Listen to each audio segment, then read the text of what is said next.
Good morning, everyone. Welcome to this meeting number 40, Mumbai Speakers Toastmaster Club. I am Ritik, Sergeant at Arms for today's meeting. I would like to begin by stating the mission of a Toastmaster Club. We provide a supportive and positive learning experience in which members are empowered to develop communication and leadership skills, resulting in greater self-confidence and personal growth. I would like to give a few instructions that we need to follow in the online meeting environment. I request all the speakers and role bearers to prefix their role to their name so that it is easy to identify them. All the speakers are requested to do a quick audio and video check before they start their speech. Request the speakers to also confirm that they can see the timer cards before starting the speech. I would request you not to type in the chat box when a speaker is speaking, as it disturbs the speaker. You can use the private chat to provide feedback. Do not click on share screen button unless your speech or role requires you to do so. You can display a high five or namaste when taking over or leaving from a role. You can connect with me for any technical glitch. I'm also your Zoom master for today's meeting. This meeting is being recorded. In case you have any reservation on your speech being recorded, please let me know and we'll pause the recordings at that time. Please turn off your cell phones or set them on silent mode while you are speaking. If you're a speaker, other times, anyway, you all are muted by the Zoom master. There are 3 ways of giving applause. If your video is on, you can clap like this or use the reaction button on Zoom screen and click the clap option on that. It is my privilege and pleasure to welcome the presiding officer, the master of ceremony of today, Toastmaster Babu. Over to you. Okay, it's the presiding officer and then the Toastmaster of the day. So I'll take it over. Okay. Good evening, fellow Toastmasters. Good morning, fellow Toastmasters. I'm seeing whether you guys are really attentive. So we are on our 40th meeting. And this is something I actually started believing, that we've come such a long way from where we actually started. So we need to all congratulate ourselves and keep encouraging each other to reach bigger milestones.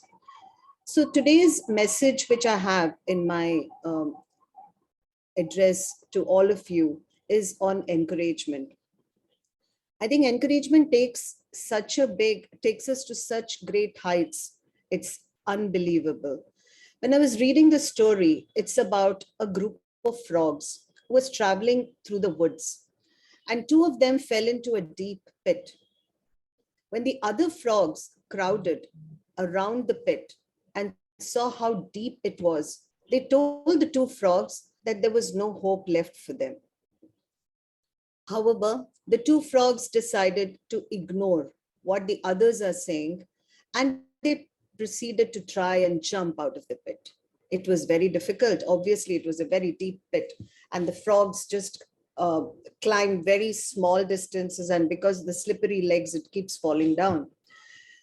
The group of the frogs at the top of the pit was still saying that they should just give up, that they would never make it out, and also calling for the group of frogs to start moving on. Let's leave them. Eventually, one of the frogs took heed to what the others were saying, and he actually gave up, falling down to his death. The frog which was remaining continued to jump as hard as he could. Again, the crowd of frogs yelled at him to stop the pain and just die.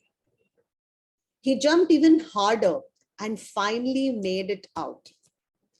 When he got out, the frog says, "Did you not hear us? How did you manage to come out of this pit with so much effort?" You know what the frog said? He said he was deaf. He thought they were encouraging him the entire time. So the moral of the story and the message that I want to give to everyone today is that people's words have a big effect on others' lives. Think about what you say before it comes out of your mouth. It might just be that difference between life and death. So on that message, I would like to declare the meeting open. And if there are some guests who have joined us, I would like to hear from them. Has anyone joined us? I don't think so. Other than, of course, us educational session, distinguished Toastmaster Saiju Victor. We'll come to him in a short time. Anybody else? Deep? Nobody, right? We were expecting 2 guests. I got a ping from them. So they might join in a while. Okay, no worries. Okay, so then let's move ahead with the proceedings of today's meeting.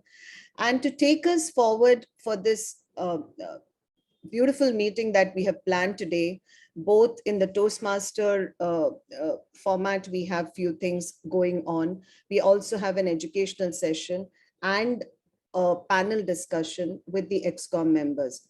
And to take us through this, I'm very delighted to invite a very close friend of ours because he is a close friend of a lot of people in our club as well, a club mentor. Alumni from VJTI, an alumni from Bajaj, and a person who has worked in the Middle East for almost 2 decades and now come to Bombay and showing his passion in Toastmasters by creating a few clubs and encouraging a lot of people on a daily basis and mentoring them to reach their goals. It's my pleasure to introduce our own Toastmaster Babu Narayan to conduct the session for us today. Please put our hands together and welcome Toastmaster Babu Narayan. Over to you, Babu sir. Thank you, Madam Toastmaster Sudha, for that very warm introduction on a cool Sunday morning from a charming and vivacious Toastmaster. Thank you so much. Thank you so much.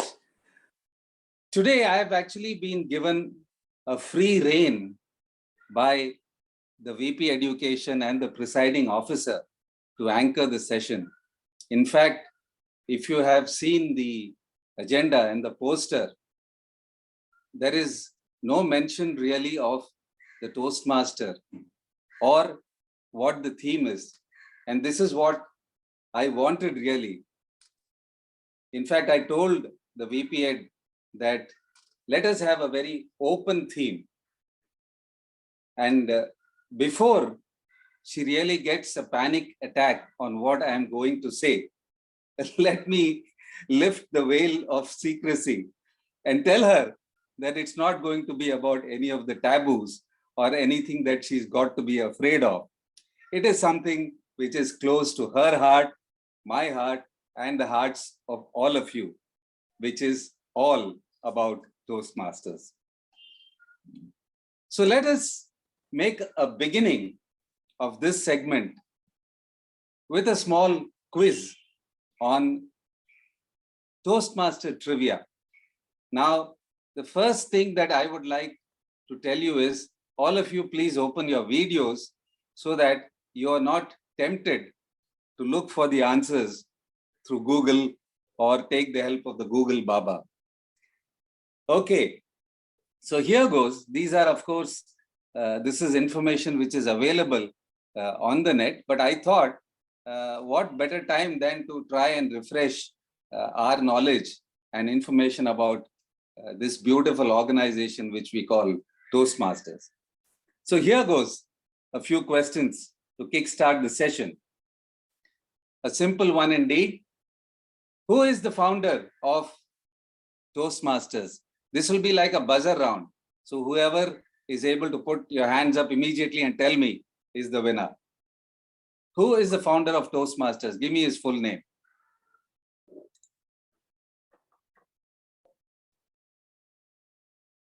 Oh yeah, anyone? Quickly. Richard C. Smedley. Ralph Smedley. Ralph Smedley, sorry. Yes. His full name is Dr. Ralph Smedley. C. Smedley. And the C stands for chestnut. That is the chestnut without the T. Now, he started Toastmasters International as a non-profit organization, which we are very happy to note remains so till date. And do you know when Toastmasters was founded? I mean, there are several dates, of course, but the one date that we normally talk about, do you know the date of the founding of this great organization? March 24, 1905. Can you repeat that? March 24, 1905. Okay, that's what I said. There are different dates to this. Anyone else? Is it in 22nd 1920? October 1990. One at a time. What is that? 22nd October 1924. Yes, that's the date I was looking for, because apparently that was the date when Dr. Ralph Smedley held his meeting at the YMCA premises at Santa Ana, California. So we reckon 1924 as the official date of Toastmasters International. And you know what? In October of this year, 2021, Toastmasters has completed 97 years of its existence. I mean, just imagine, for an organization to last almost a century, we are just 3 years away from a century, is something mind-boggling, and I think speaks volumes about the solidity of an organization, the solidity of the principles, the tenets of an organization, and all that it stands for. Okay, one more trivia. How many countries and how many clubs are there in the world? Toastmasters, I mean. Is it 140 countries close to that? I thought it was 145 170. Yes, yes. What is that? 170. No. The closest figure that I have 149 is 145. 15. 145 countries around the world. Just get that registered. I mean, just mind-boggling, 145 countries all over the world. And as far as I know, I think Toastmasters is conducted in 3 languages. I think it's English, Hindi, and German, if I'm not mistaken. I stand corrected. And yes, how many clubs are there in the world as of last count? 15,800. Close to it, close to it. Okay, the figures again are slightly varying. It's somewhere it's mentioned 16,200. In some places it's 16,400. And now a very simple mathematics for you.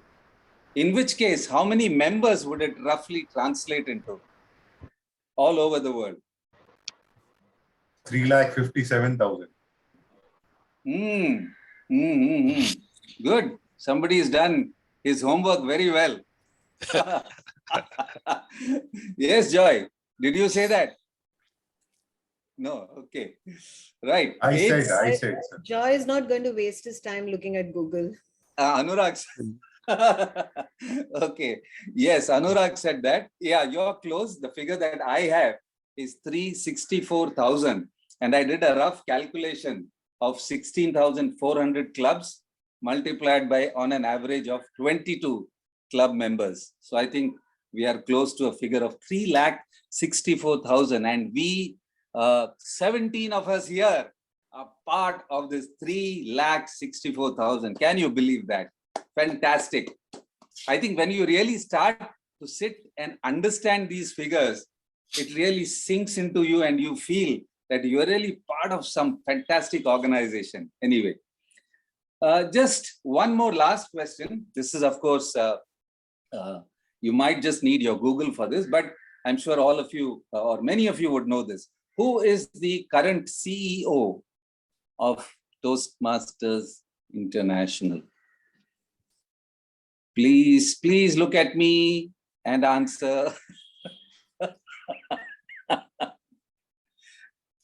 Okay. Daniel Rex. What is that? T-Rex? Who Daniel said T- Rex. Daniel Daniel Rex. Rex. I thought somebody said T-Rex. No, it's not. It's Daniel Rex. Yes. Daniel Rex, who is our big boss, who is the leader of Toastmasters World Headquarters. And do you know where it is? Santa Clara. Somebody is telling me, don't tax our brains in the morning. Yes, it's at a place called Englewood in Colorado. Madam Toastmaster Sudha would like to remember this, because we have made a couple of calls to Colorado in the last 1 month for Mumbai speakers. You know the time difference for sure. Yes, you know the time difference, but you don't know the place. Okay. Anyway, that was just to kickstart the session with some small trivia about Toastmasters. So I think we've got a very packed schedule, and I will have to keep coming in and going out rather than go on a long solo journey. So let us now get on with the serious business of the day. And for the benefit of everyone, let me explain what today's session is going to be all about. We have divided it into 3 segments, which will be the prepared speeches to start with, the educational session on speech writing by an experienced Toastmaster about whom I shall say much more later, and followed by the speech evaluations, which will be conducted by a seasoned general evaluator. So kickstart this session, I would like to invite what we call the trio or the tag team, who are the supporting pillars of any Toastmaster session, to come forward and explain their roles to us. So allow me to invite first the timer to introduce his role. But before he comes on, I would like to pose the timer, Toastmaster Vishal, a question. Simple question at that. What brought you to Toastmasters? Thank you, Babu sir, and very good morning to everyone. Good morning. Yeah, so it's a good question, and to be very honest, I briefly heard of Toastmasters every now and again, but I did not really know what the whole concept was. So honestly, like when I joined Toastmasters as a guest for the very first time, I was very surprised to see that how interactive it is. I just thought it would be like a few people just given like, a few topics to speak, and that's how it is. But like, everyone given a role, and then there are speeches, there are table topics, there's evaluations, and everyone gets to participate. It's such a collaborative platform, and I was really wowed at the entire experience. And I straight away, like, signed. I asked Deep, hey, Deep, how do I get enrolled and become a member? And honestly, I just heard very briefly about it, but that whole experience when I joined for the very first time just made me think that this is something that I really need to join. So that's how I am here. So Thank you. okay. Thank you so much, Toastmaster Vishal. A wonderful mini speech at that. But what I really liked most was the use of the word collaborator. And I think that really summed up a lot about what Toastmasters is all about. So now let us move on to our second member of the trio. And that is the role of the R counter, which today will be performed by Toastmaster Urmila. Urmila, are you there? Yes, sir. Yeah. Now, good morning. Before you come on and say your few cents today, you have joined Toastmasters quite recently, I would say. So it would be unfair for me to ask you this question, but what have been your, let's say, first impressions about Toastmasters and about Mumbai speakers, our club? First of all, thank you, Babu sir. when I Google the Toastmasters Club, I reach out to you. So you are the first person of the Toastmaster from Mumbai, even from Toastmaster Club. So yeah, I joined Toastmaster Club as I have some purpose behind that. But when I joined, I really found like fun and disciplined environment in Toastmasters. We have our own schedule, and we are starting our session at 11 o'clock and then 1:30. But yeah, it is very disciplined. So I really found this is quite school kind of things. But yeah, we need discipline in our life. So wherever we go, at what kind of stage in our our age, we need to follow discipline. So I need to describe my role now or later on. Yes. Can you please describe your role? Yeah. So good morning, Toastmaster of the day. Master of ceremony, fellow Toastmasters, and guest. So let's assume we are preparing some kind of recipe, and we are adding some spices, curry leaves, or salt. So then yeah, definitely our recipe would be great, delicious. But if we add like masala, spices, curry leaves, or salt as per our own proportions or here and there, so what will be their recipe? Definitely it will be disaster. So as the followers, I need to share my screen.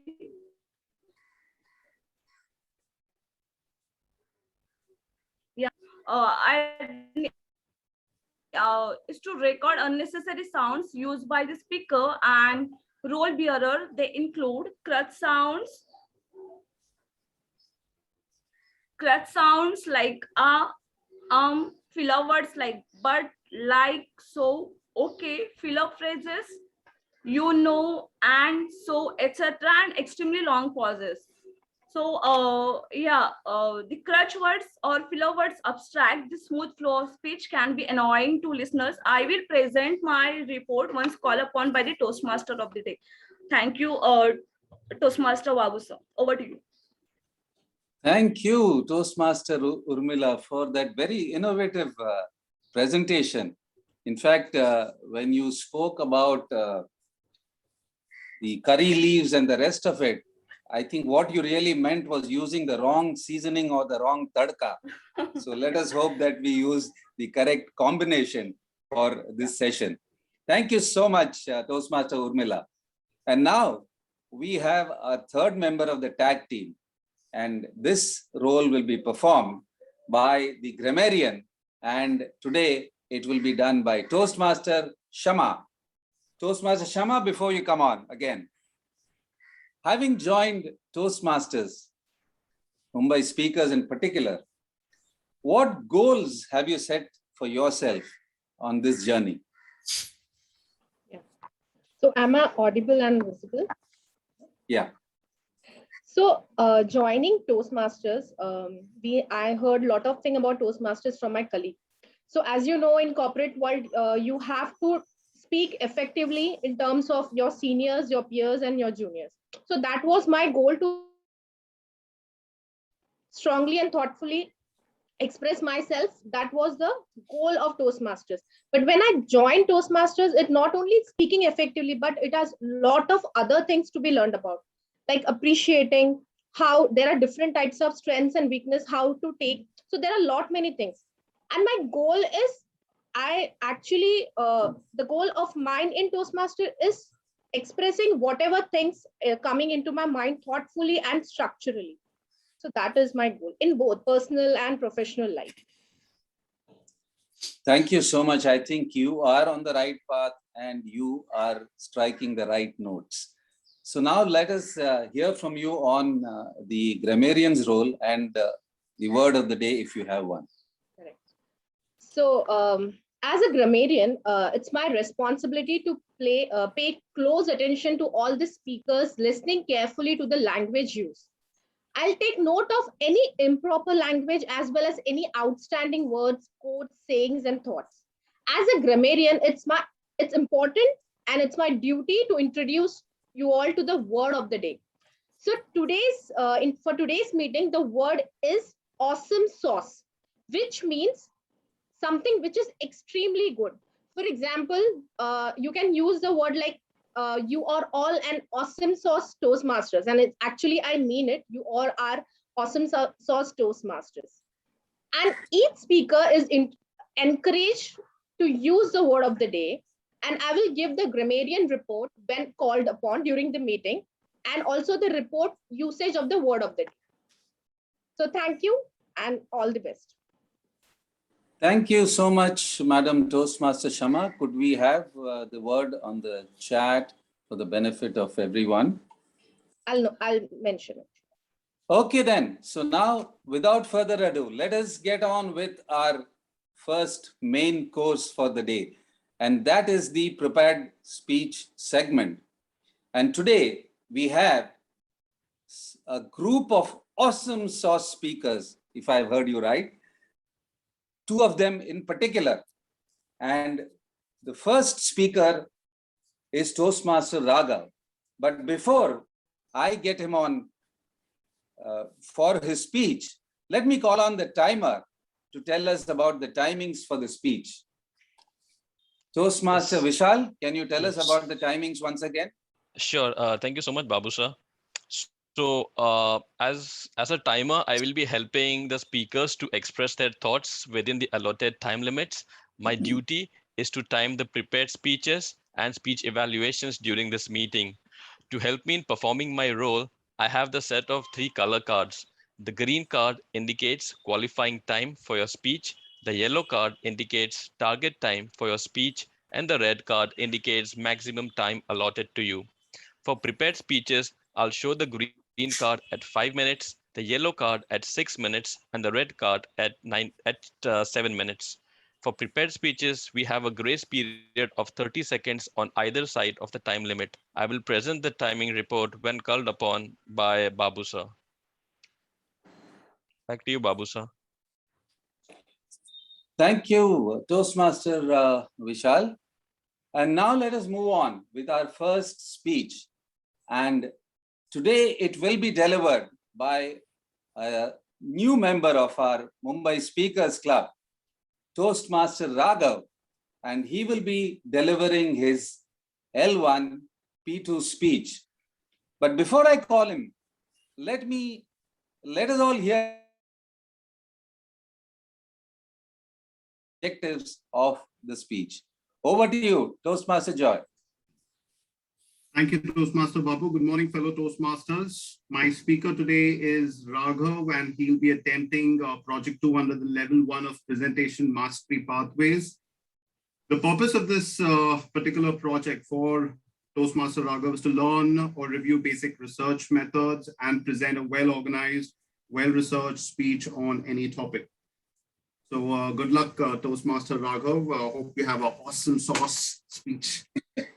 Back to you, Toastmaster Babu. Thank you, Toastmaster Joy, for a wonderful introduction to the objectives. And now, let us call on our first speaker of the morning, Toastmaster Raghav. I haven't got the speech title, but Toastmaster Raghav for his L1 P2 speech. Over to you. So the speech is the power of myth. Power of? Power of myth. Myth. Yeah. Meat. MYTH. Myth. Yeah. Myth. Okay. Okay. Yeah. Fine. So okay, then I'll mention that Toastmaster Raghav, the power of myth. The power of myth. Toastmaster Raghav. Over to you. Yeah. I'm sorry. I think that Let's start. start Yeah. again. Let's start the timing again. Okay, thank you. So I remember I was probably 6 years old. One day, my sister was telling me a story. She said, there is a part in the Atlantic Ocean called Bermuda Triangle, over which if an aeroplane passes, it instantly disappears without a trace. I was a child, right? I was just 6 years old. I was quite surprised. How is this even possible? My sister said, it is what it is. So I remember that was my first introduction to myth, mystery, and conspiracies. I'm sure you all have heard stories that kind of puzzle you when you were a child. So today I am going to talk about myth and its power over our lives. American poet Stanley Kunis said, myth lie sleeping deep inside our mind, waiting for our call. Now we need those because they represent the knowledge of our generation. So in this context, the power of myth is immense. So we all know this story from Mahabharata.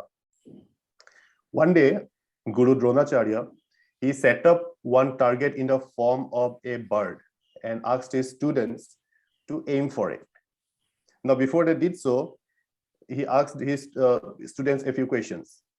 Except Arjuna, all the other students could see the bird, the tree, the leaves, and in fact, everything. Only it was Arjuna who when asked the question, he said that he can only see the eye of the bird. And when he released the arrow, it hit straight the eye of the bird. So we all know the importance of focused concentration to be successful in our day-to-day lives, don't we, Toastmasters? So dear Toastmasters, do you ever wonder why these myths have come to existence in the first place? It is a society that searches for heroes, that creates the myths in the first place. One school of thought says that human heroes can falter and they eventually die out. So, but mythical heroes are immortal. So we feel this strong connection with mythical heroes that cannot be explained by reason alone. So we all know this story from Ramayana, that when Lakshman was badly injured, Lord Hanuman had to find out Sanjeevani tree in a mountain. And at that time, he was kind of confused which herb he actually has to pick up. So he decided to lift up the entire mountain and brought it to Lanka. So we can really appreciate the dedication to his work from Lord Hanuman, right? So now let's look at how the myth have been influencing our lives. There is no evidence of a perfect world anywhere on this planet. Perfection, whether it is Ram Rajya or Camelot, exists only in mythology. But everyone craves for it.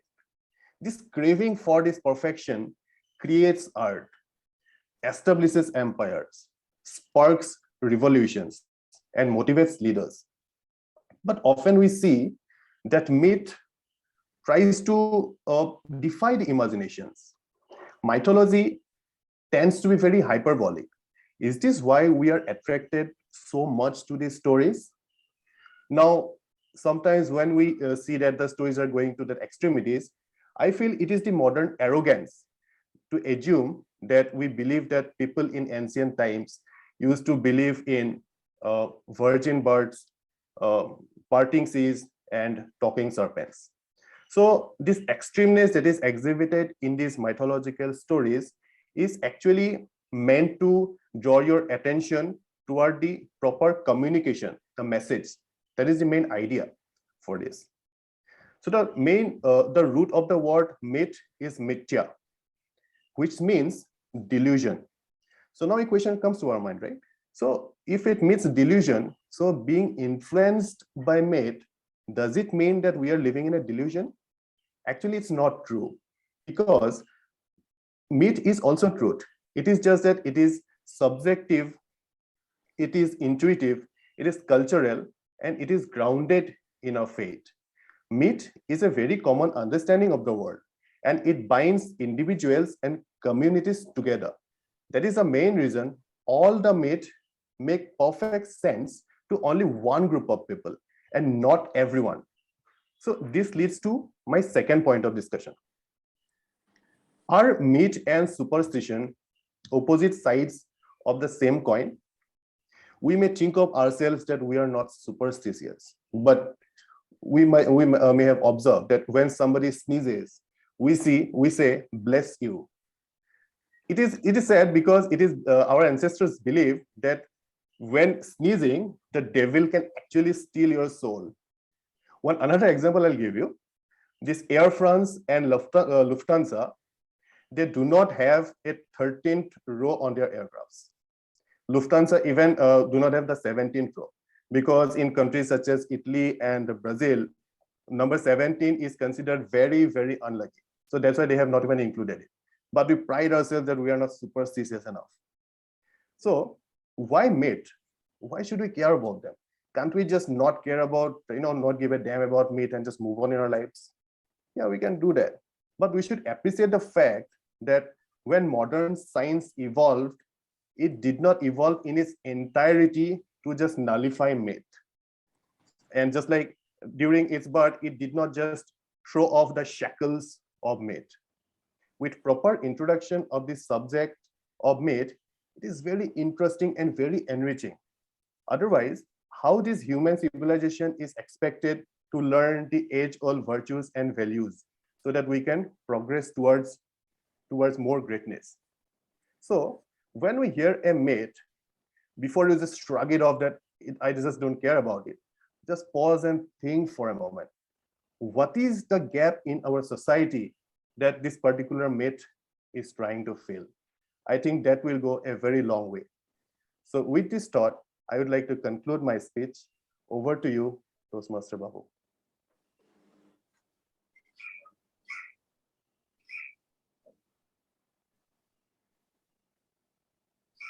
Thank you, Toastmaster Raghav, for that wonderful speech on the power of myth, which surely has bound us with your spellbinding delivery. Whether it was awesome sauce or not is for the evaluator to tell us later in the session. Now let us move on to our second speech. And while I read out the objectives, I request members of the audience to give your feedback to our first speaker.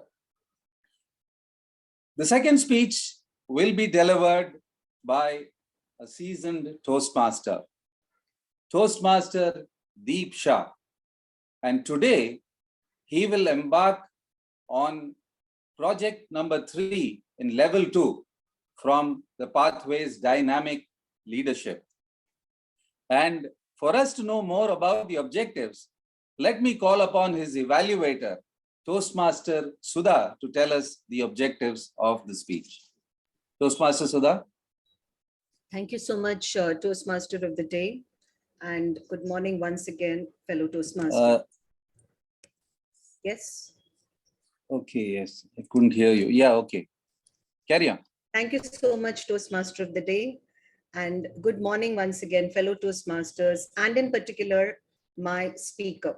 Today, my speaker is going to be delivering his L2P3 speech from dynamic leadership. And the project is basically for the member to clearly define how Toastmasters envisions mentoring. The purpose of the speech is for the member to share some aspect of a previous experience as a protege. And his title is very amusing. I will leave it for the Toastmaster of the Day to reveal it and not steal his thunder. Over to you, Toastmaster of the Day. And good luck, Toastmaster Deep. Thank you so much, Madam Toastmaster Sudha, and for your kind consideration in not stealing my thunder or the thunder of the speaker. Yes, now we come to the speech of Toastmaster Deep, and I'm also rubbing my eyes in disbelief to see whether I've really written it down correctly, because he is going to deliver a speech which is titled How to Cheat Legally. Did I get it right, Toastmaster? Okay, that's very intriguing. So let us now invite our second speaker of the morning, Toastmaster Deep, for a speech titled How to Cheat Legally. How to Cheat Legally, Toastmaster Deep. Over to you.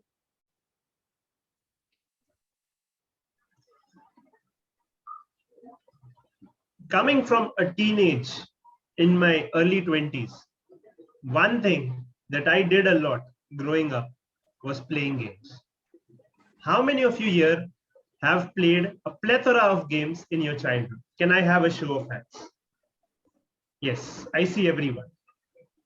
Now, when I grew up with a sibling, my cousin, who was the same age as I was.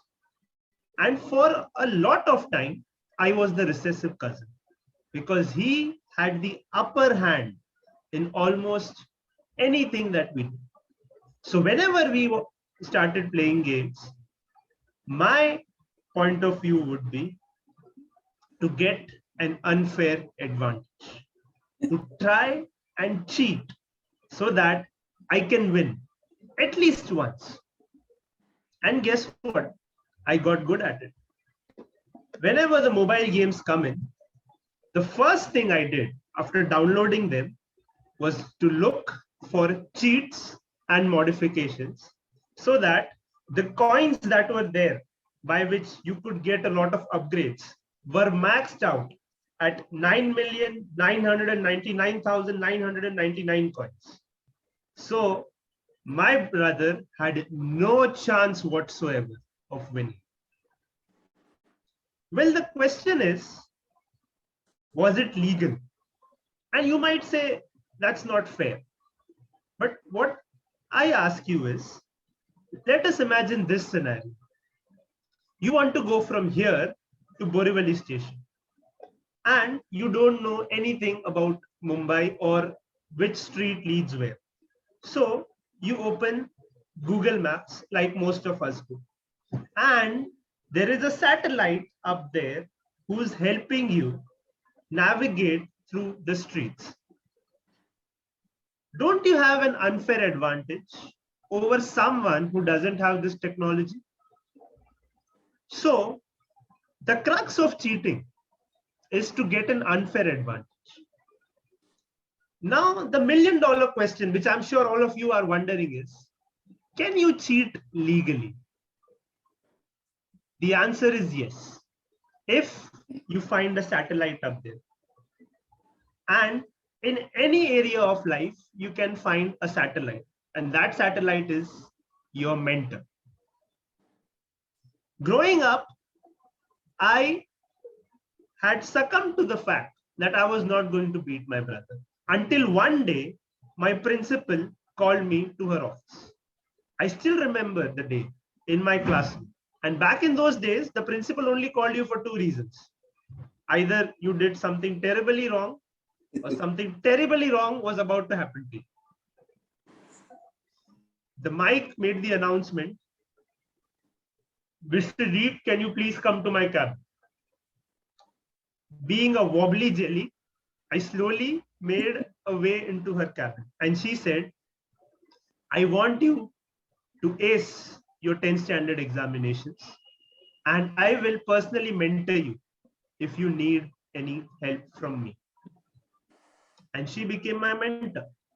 And legend has it, I was able to achieve that goal. Coming to Toastmasters, I had another mentor sitting right here, two of them actually, who helped me come up with my communication and leadership skills. So think of mentoring in this way. If there was someone up there who's helping you to where you want to go from where you are, giving you a roadmap, you still have to walk that roadmap, but you had an unfair advantage. Will it not be the same as cheating, or will it be cheating but in a legal way? And this is the message that I'm trying to give all of you. In any walk of life that you are trying to go, find someone who's already achieved what you want to accomplish. It could be your profession, it could be Toastmasters, it could be public speaking, it could be a sport. Imagine if Sachin Tendulkar comes up to you and says, hello, from tomorrow I will help you practice the cover drive. Won't it be very nice? And imagine the confidence that you would have practicing the cover drive. Find a mentor like that, and they are around you, but they won't come and knock on your door. You will have to go and knock on theirs. And they are easy to find because you have taken the first step. You have joined this wonderful organization of Toastmasters. You are open to the world. We are in 140 countries, as our MOC mentioned, with over 300,000 people. I'm sure you will find someone who has already achieved what you want. And a Toastmaster or not, if you ask for help, it doesn't mean that you are weak. It means that you want to remain strong. So, fellow Toastmasters and dear guests, the next time that you want to get an unfair advantage and you feel like I want to cheat, don't be a cheater. Go ahead, find a teacher, find a mentor. And if you do so, you can cheat legally. Over to you, Master of Ceremony, Toastmaster Babu. Thank you, Toastmaster Deep. Now we know all about the dark secrets that you have, which have now tumbled into the open. But yes, follow the leader, even if you have to cheat legally. I'm sure that that would be a path which no one would grudge or find fault with you about. Great. So let us now give a mini feedback, 30 seconds feedback to our speaker. And while that is on, I would request our timer Vishal Mehta to tell us about the timings for the two speeches. Over to you, Toastmaster Vishal. Thank you, Toastmaster Babu sir. So Toastmaster Raghav took 7 minutes and 23 seconds and he has qualified. And Toastmaster Deep has taken 6 minutes. He has also qualified. Back to you, Toastmaster Babu. Thank you. Thank you so much. So both the speakers are qualified. So I would request that a poll be launched for both the speakers. And while that is on, now that we have done with, yes, the poll is on the screen now. Can we quickly cast our votes?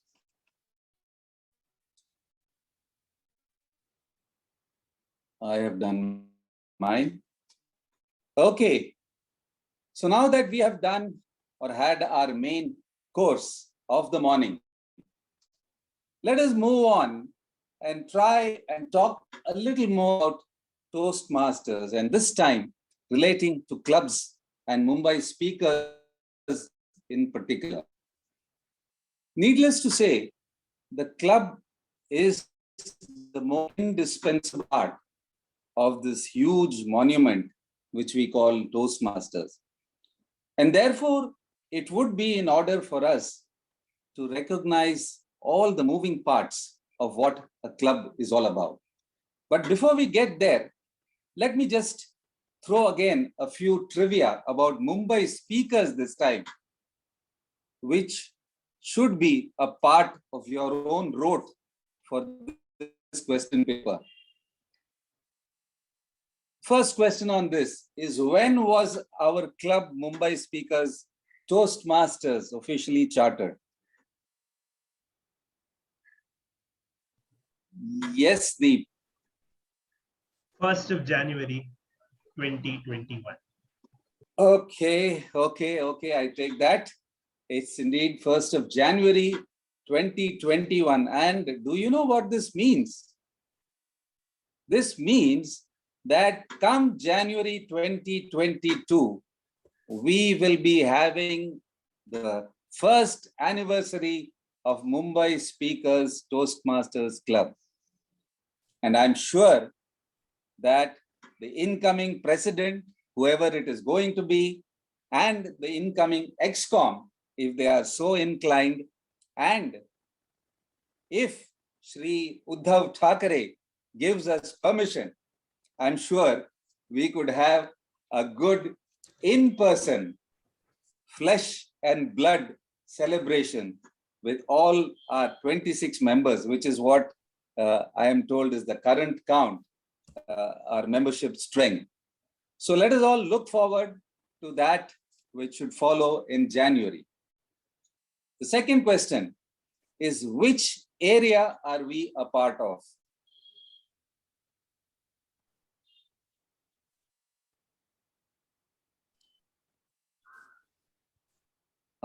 I think that got quite a few stumped.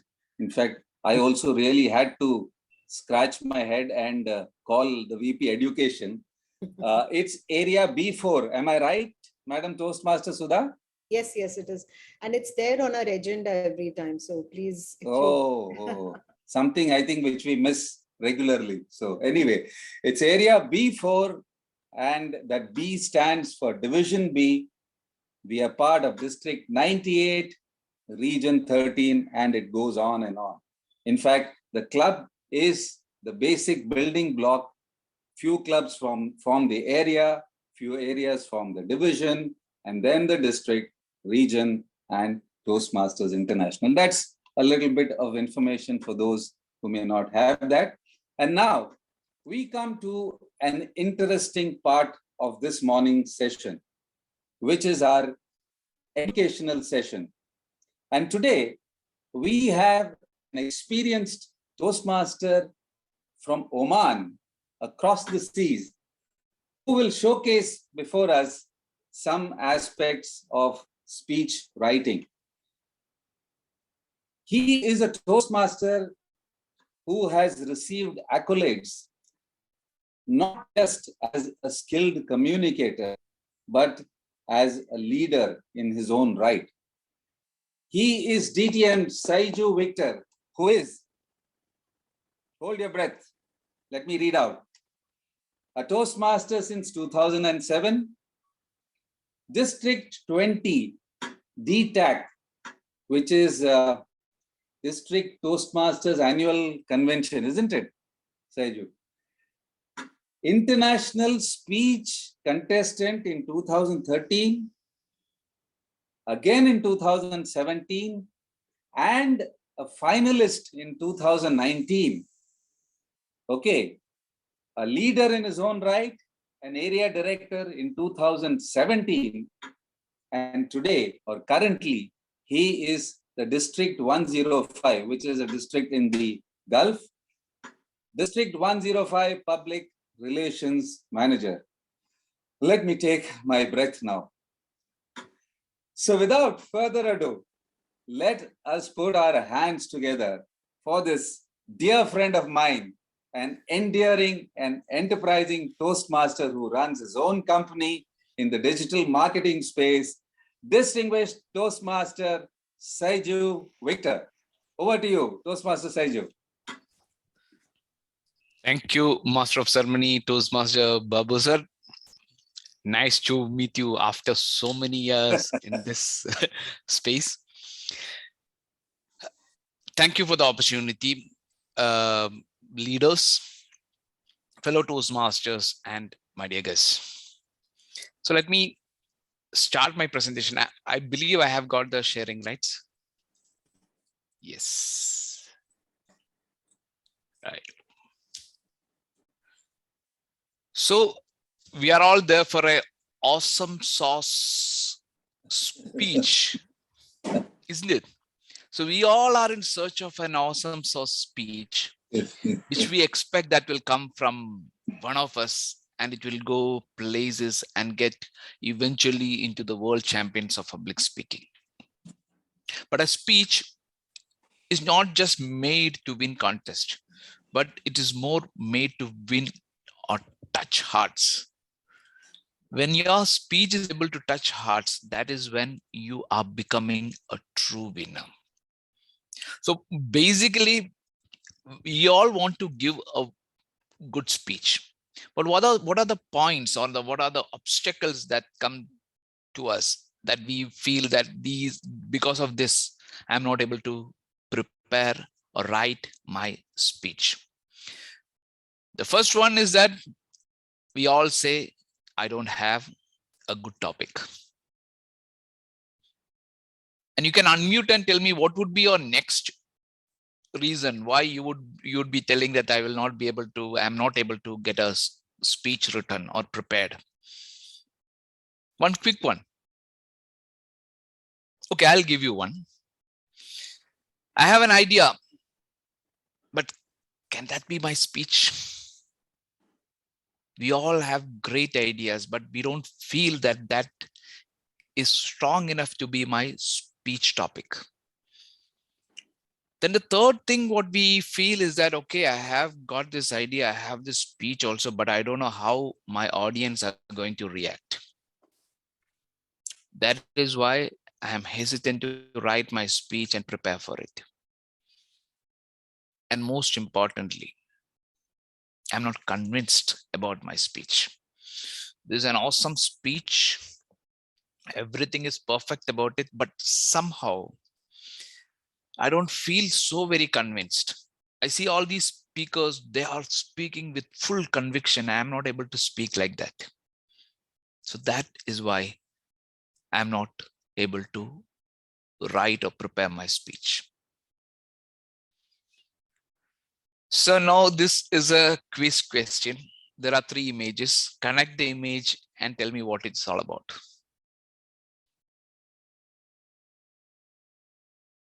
It's a phrase. Yeah. I had read this book by Brian Tracy called Eat the Frog, if I'm not wrong. Exactly. Brian Tracy and Mark Twain both have said the same thing. Because if Mark Twain said that eat a live frog first thing in the morning and nothing worse will happen to you in the for the rest of the day. And Brian Tracy said, and your job to eat 2 frogs, it's best to eat the biggest one first. So when you sit to write your speech, or when you think of preparing your speech, what is your ugly frog? The most difficult task, or the thing where you get, it's an interesting topic. The moment you have got a very interesting and intriguing topic and you know that this is going to touch the hearts, then the inspiration, the connection, the structure of the speech and comfort on stage, all those things can follow. So that is what is required. When you are preparing for a speech, it's not that you are going to write something and make it interesting. You should have an interesting topic. So now where do we get interesting topics? Everyone will immediately say Google. But you don't have to search on Google or Google it. Your best speeches you get from your diary if you have a habit of writing it. Untold stories. Somebody would have told you a story. Even your mother, your father, your grandfather would have told you something which should be there in the back of your mind. Personal library, some books. You may be having some of your favorite writers. Maybe their books you will always keep. So I always keep the book of Khalil Gibran as Bible, because there is a compiled works of Khalil Gibran, the thick one, in which all his writings are there. And Khalil Gibran is one person like Rumi who can give you inspiring quotes on anything. So it's always better to go back and refer to that book. So if you have a favorite writer, maybe it's a local, your own language. Maybe I have got somebody called M. Mugundan in Malayalam, who writes good Malayalam novels. So I used to keep a collection of M. Mugundan also. So whenever I feel down, I feel I have to refer something, I always go back to him. There are a lot of quotes in his books. Then there is something like a touching incidents. It can be anything. Maybe when you, if you sit and recollect, there may be small things in your life that may touch you. For example, there was a lady called Dakshayani Amma. She was an old lady.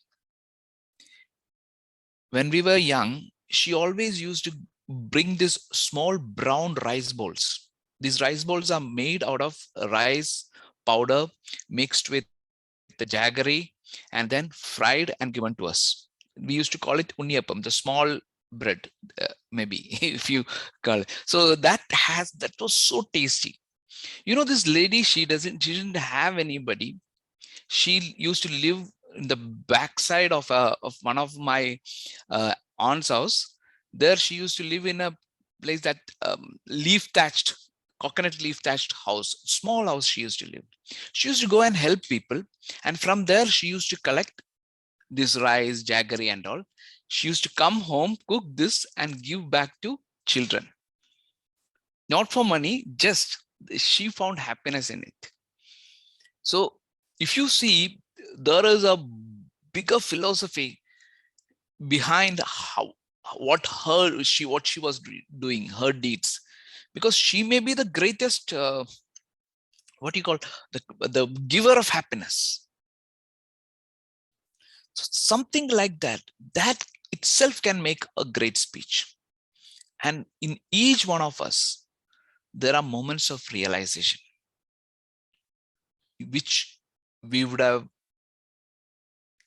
with the experience or with one single incident, would have changed our life and give us a moment of realization. So all these things can be the perfect topic. I tell you this because in 2013, when I gave my speech, the title of my speech was Monkey Cap. The speech started in a with a very simple experience in my life, because there was one mountainous region which was called Jabal Akhtar, because it's like Panala, Khandala, it's a hill station. And when we were going, my daughter was having a slight mild cough. So I told her, Dia, if you have to get down, you will have to wear a monkey cap. She said, no, I will not wear my monkey cap.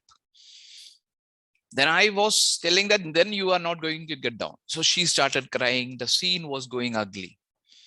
Then, you know, my wife immediately took the monkey cap and she wore it. And my daughter started laughing. She said, haha, so funny. Papa, I also want to wear that monkey cap. The monkey cap is all about some solutions in life may look funny, but they are the best shields against adversities. Sometimes, for example, then I thought about incidents in my life. There was one of my friends who was a social worker in one of the areas in one of the seashores. There was a problem after tsunami, and they were not able to shift those people from that area. And the villagers had made a fence and they were not allowing anybody to go inside. And these people who are social workers, they used to go there and play football with them. Initially, only the children came and played football with them, and slowly everyone joined. And one fine day, they called them for a meeting after the football match. Then the local authorities came in, they also started speaking.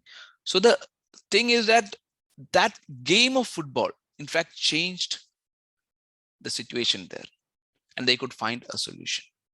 In life, so the speech goes on like that. So second time in 2016, when I gave my speech, but I thought that let me explain, or let me share my experiences. 2016, my topic was the shirt of Narayan. In 1999, I was doing a diploma in multimedia from Delhi, and we had a small group initiated by the institute only, and we used to go there and we used to collect clothes for the Bihar flood victims. And it was December in Delhi, very cold. We were sitting in a tent. Then a rickshaw puller who stopped his rickshaw, took out his shirt and kept it on the table. Wearing only a banyan, he just went away. And we could not even speak or stop him, ask him. He did not say anything. He just kept there. We never know what was the reason behind it. Maybe he also would have been one such flood victim in the past. The shirt he gave to us, if you see in normalize, it was useless, which we cannot give to anybody. But his act was priceless. That made all the difference. Because there are somebody called the clowns beyond borders. What they do is that entire life they go to this refugee camps even now, and they entertain people. Why they do is because they feel that smiles cannot be bought. Even the biggest, the strongest world leaders could not give those children smiles, but these people could bring smiles. And when their children smile, the mood in the refugee camps change. And they just wanted to give happiness. In the eyes of people, it may feel like, what are they doing? But that act is priceless. In 2019, when I gave my speech, it was all about living in your comfort zone and stretching. Because it's very easy that the one word you all, especially in Middle East, what you get to hear is that, why are you are always living in your comfort zone. That's why if you want to grow in your life, you have to run out of your comfort zone. You have to ditch your comfort zone. You have to kill your comfort zone. But after so many years of education, so many years of experience, you have come to a comfort zone. If it was to run away from that, then where do you live? All your lives, whenever you are getting comfortable, you are going to run. Your life will be a constant run. Instead of stretch your comfort zone. Make small attainable goals well within your comfort zone, and ultimate goals will come in your circles. So these were 3 of my experiences. So now I just wanted every one of you to take a sheet of paper. Close your eyes. Now you can close your eyes. Keep the paper and pen in front of you. Take it like a meditation. Think of a message or a thought that you strongly feel for. A message that you want to give to your fellow Toastmaster members, to the area, to the division.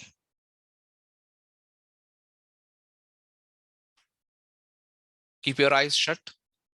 Keep thinking. If you are not able to get a message or a thought, think of a short story or an anecdote that has moved you, touched your heart.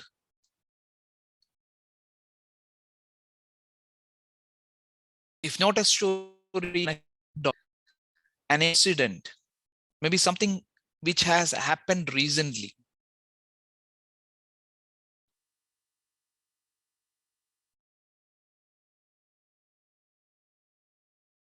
I believe you would have found a message, a thought, a story, anecdote, or a touching incident that you feel that you can use for your speech.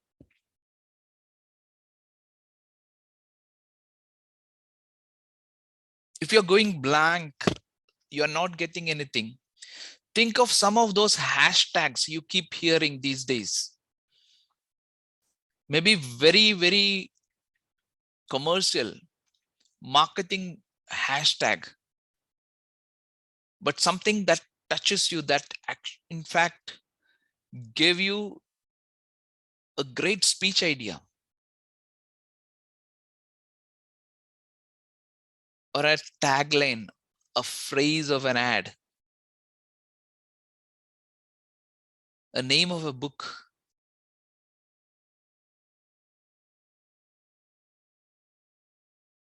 Hope you would have got a topic, a small spark for your speech.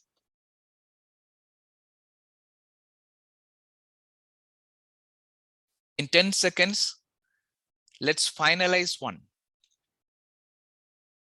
10, 9, 8, 7, 6, 5, 4, 3, 2, and 1. Thank you. You can open your eyes. Now, let's ask 4 questions. Before asking those 4 questions, please write down. If it is a story, write down in a bullet point. If it is a topic or if it is something, you just write down. Now you are going to ask 4 very, very important questions which will formulate your speech. Question number 1. Is this topic really interesting? Just look at that topic and think whether it is really interesting. You should feel that it's interesting. If you're not feeling it interesting, just cut it off and write the second option which you have. No problem. You've got 5 seconds to do it. 5, 4, 3, 2, 1. Question number 2. Do I have a personal connection? If you don't have a personal connection directly, think how have you connected with this topic or this thought? Maybe something will be there in the back of your mind which can connect to this topic, this word, this story, whatever it is.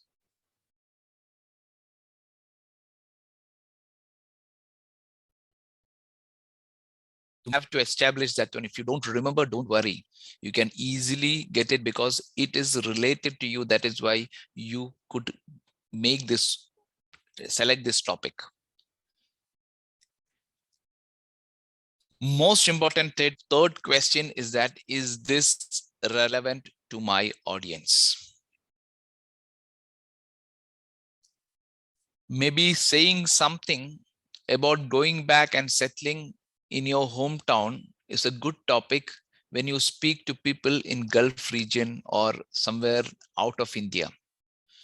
And if you are going and giving this same topic to an audience who are already living in the homeland, that become irrelevant to them.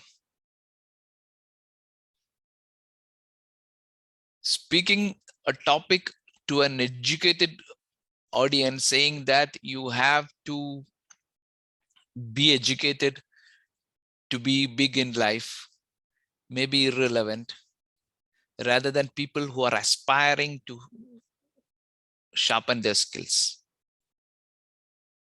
So think whether it is relevant. 4th, do I believe in the message? What is the message that you want to give out? Whatever your topics, you should be able to write down a message in a line, simple line.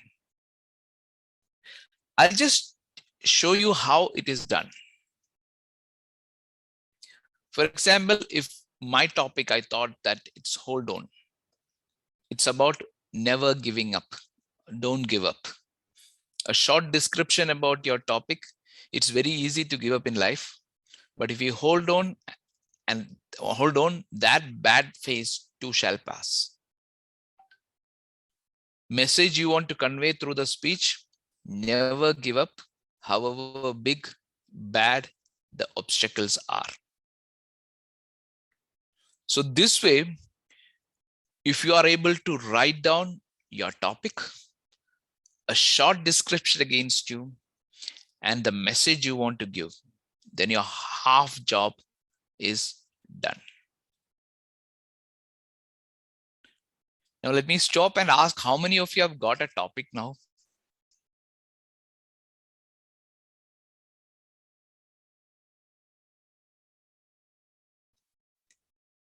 VP Kishan of the club. You have got six. At least you have got 6 speakers ready. Huh? You can.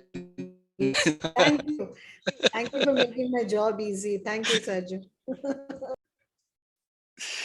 Now, the second step is that when you start, oh, sorry, it's not getting shared.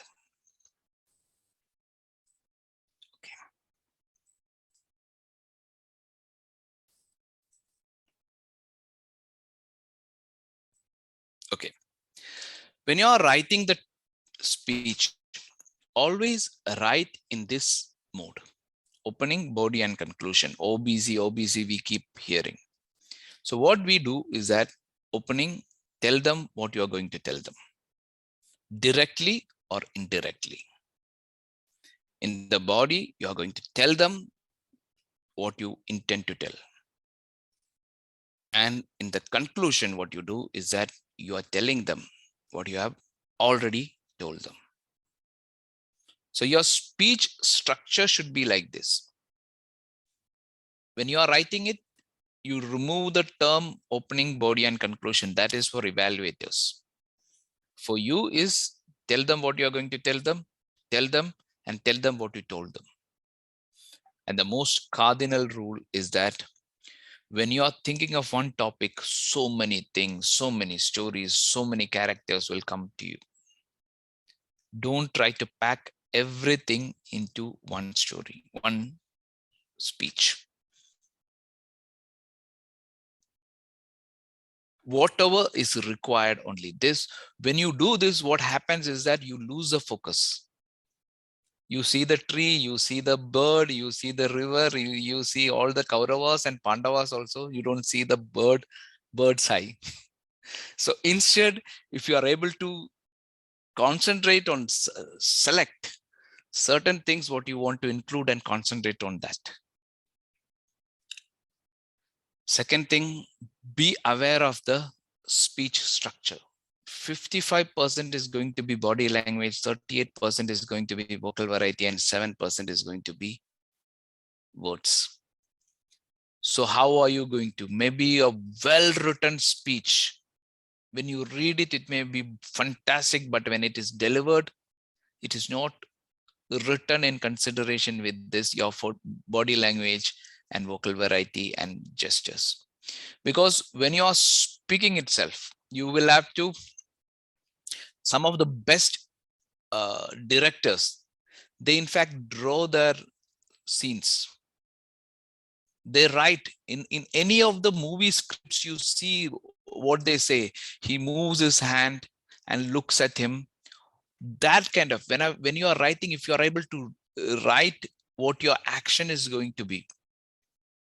When you are telling that, and she smiled at me, bracket smiles.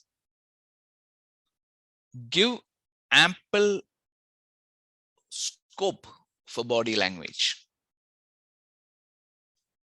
When you are writing itself, you should think, I told him stop. How can it be so simple? So like this, when you are writing itself, you enact and write your speech, then your problem, the extra effort you take to input that on a later time will be nullified. It will not be there. Third, the way you speak. Find your own flow. Some people have got this tendency to speak very fast and things come very naturally to them.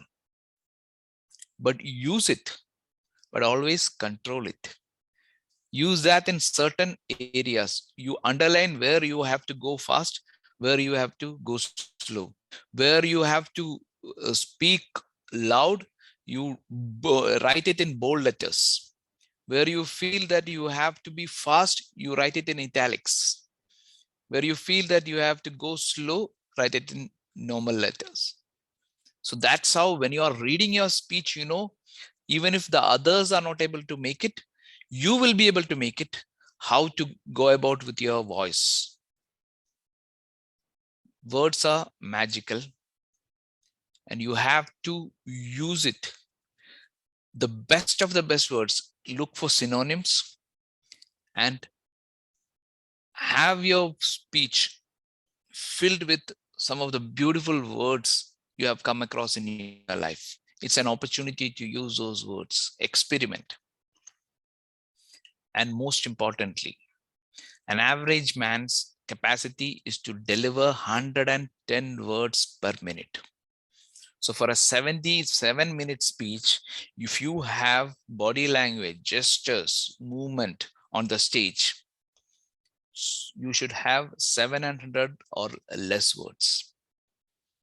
If you're a person who can manage it in between with faster delivery, then 770. Never go beyond 800 at all for any of your speech. Kill your darlings. Keep deleting it. So some sentences may be repeated to express the same idea. Make one sentence more powerful and delete the second one. And at the end of writing your speech, read, and you should ask yourself, am I telling them what I wanted to tell them? Have I told them what I wanted to tell them? And am I concluding with a note or taking them back and telling them that what I have told them is this? Now, the most important thing, you know both these guys. In 1988, they made a record of 664. And in 1996, Vinod Kampli left Eden Gardens crying when the match was abandoned. And he could never come back in a regular side. In 1998, Shane Warne was a sensation. And Sachin Tendulkar, the Australia team was coming to India. Sachin Tendulkar went to MRF Pace Academy, made Lakshmana Shivaramakrishna to ball on his leg side for 3 continuous days. And that time, when Shane Warne came, he thrashed him and became the master blaster. People used to say that Vinod Kampli had talent and he was more talented than Sachin. But one thing, what made the difference is that the discipline and the hard work Sachin put behind his game. Ultimate thing in speech is also practice. The secret formula or a known formula is 15 times practice. 15 times means you will have to start your speech from the word go to the end. If you are able to deliver it 15 times, for example, you are starting and in between you are getting stuck, discard it. Again start. So one time you have done, so you mark 1. So like that, during the course of your practice, if you are able to deliver it 1, 2, 3, 15 times without stopping in between, then your speech will just flow. Even if you are sleeping the full day, morning and afternoon is the speech, you just go there and it will come naturally to you. So that is a secret of delivering your speech. And when you have got the right topic, when you're convinced about it, when you know how to edit it properly, and if you practice your speech 15 times, people may even forget your words, but your words, your speech will have that feeling which they will never ever forget. Thank you, and over to you, Babu sir.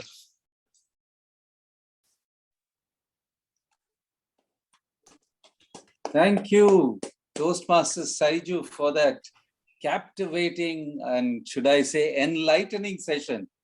And I'm sure that all our members, when they undertake the next leg of the Toastmaster journey, will put on their thinking caps, or should I say monkey caps, like the ones that you have shown, without overpacking their suitcases, and come up with some wonderful topics and make life much easier for our Vice President Education in future.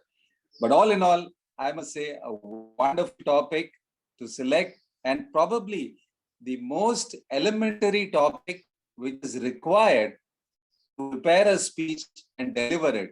And I must commend you for having chosen this wonderful subject today. So thank you so much once again. And let us give Toastmaster Saiju a huge round of applause for that beautiful session. Thank you so much. Love to have you over once again. Thank you. Sir, can I just say something, if it's okay? Yeah. Yeah, I think Saiju might have to drop off. So Okay. I just wanted to tell Saiju once again, thank you so much. And we would definitely like your email ID if it's possible, if you can put it on the message, because we might want some questions or Questions, something. yeah, that's right. And the second thing is, Saiju, can you share your PPT? As long as there are no royalty charges. You're muted, yeah. Mute. What I'll do is that I will share the content, because I'm sharing the pictures, because I'm taking it. Some of pictures I'm downloading on a royalty. So Right. I have actually made this have a account. So it may not go well if it goes to the third person. So that is the only thing. So what I'll do is that I normally give a content of my PDF to the people. Don't worry. Okay. We'll do it. Fine. Sure. Thank you. Okay. So much. Just before DTM Saiju Yeah. drops off, we have a token of appreciation. So please accept this certificate as a token of appreciation from us. Thank you. Thanks a lot. Ritik, It was nice to be here. Yeah. Can you just take a photograph of DTM Saiju with our MOC and our presiding officer?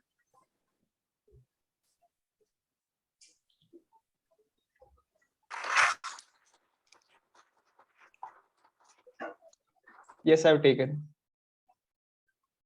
Thank you so much. Thank you. Thanks a lot.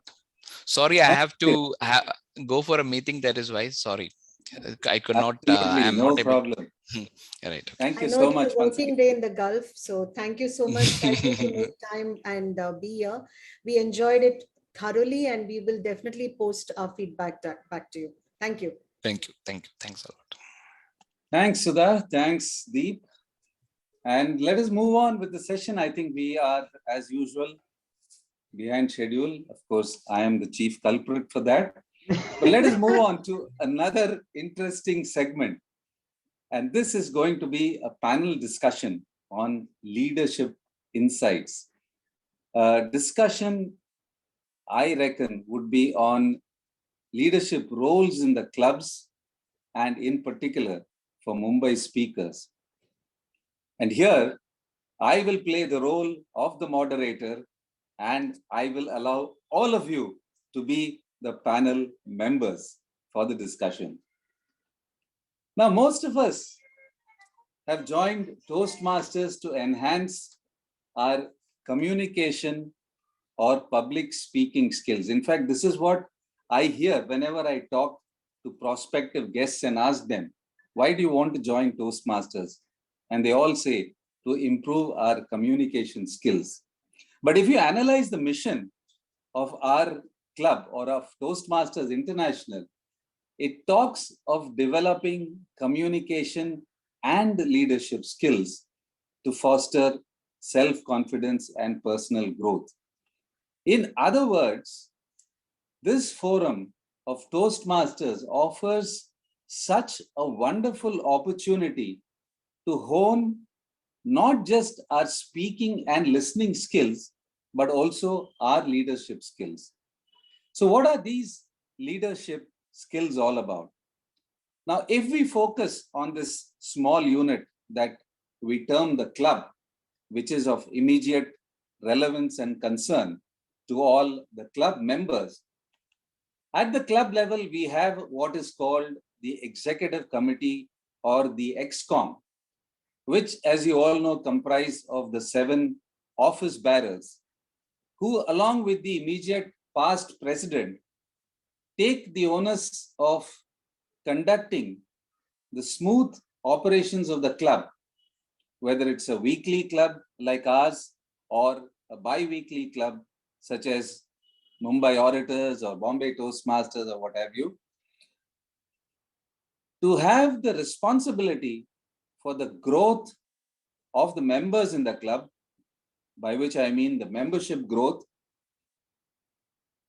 and the achievement of member goals, which according to me is, like they say, the raison d'etre for the existence of any club.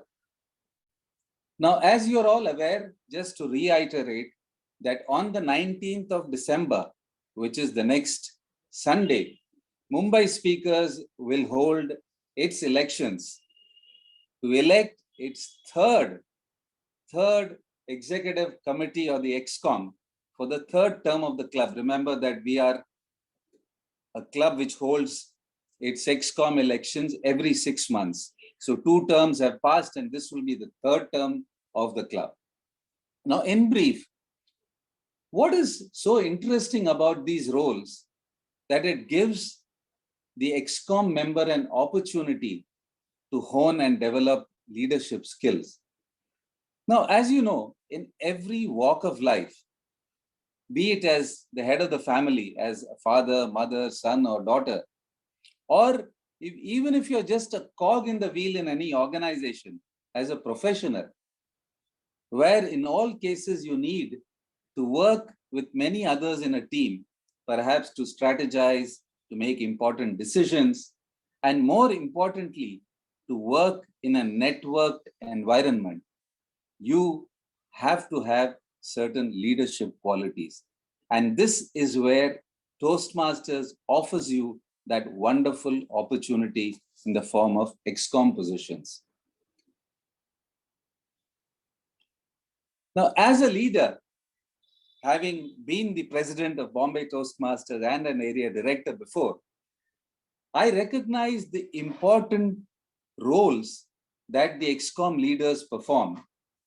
And in this context, I wish to first of all acknowledge the efforts and the contributions of the past and the present ExCom leaders of Mumbai Speakers for their exemplary services as what we call servant leaders to the cause of Mumbai Speakers.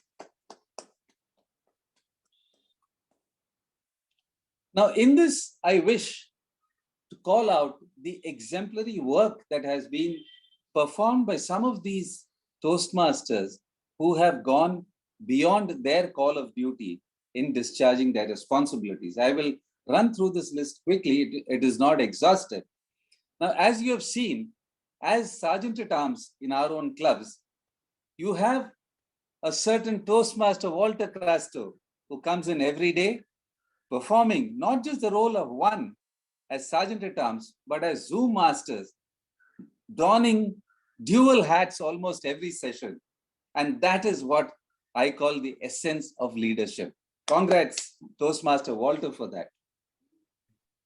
As VP Education, if you have noticed, Toastmaster Sudha has been discharging her duties as VP diligently, week in and week out, for every session, planning the agenda.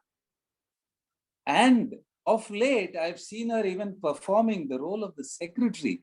You know, those minutes of the meeting that have been coming out, and that too very promptly, almost on the day of the session. All that is now being done by our own VP Education, Toastmaster Sudha. In addition, she has taken up the responsibility of mentoring of many of the new members. In fact, I pale into insignificance in front of her efforts as a mentor. And for those of you who may not even know this, she is also what has been termed as a PQO, or a Program Quality Officer, which is a leadership role in the district, conducting educational sessions for our club members. Now, why is she doing all this? Obviously, on one side, you have the opportunity, and here you have the passion. And just imagine when you marry both of them, this is the kind of result that you have. Well done, Toastmaster Sudha. Kudos for that. Thank you. And then I go on to Toastmaster Deep. And I see Deep almost on every screen that I open. If it's a Saturday, I see him at Mumbai Orators. If it's a Sunday, it's Mumbai Communicators. I'm sure if I open the screen on a Monday to a Friday, I'm sure I'll find him somewhere on a Toastmaster session. But I tell you, here again is a person who has been instrumental in doing so many roles for our own club here. He's officially a VP membership, bringing in members to the club. But that doesn't stop him from taking up a VP PR assignment as well whenever it is required. And I'm sure he's been helping the VP Ed a long way in getting her act together session after session.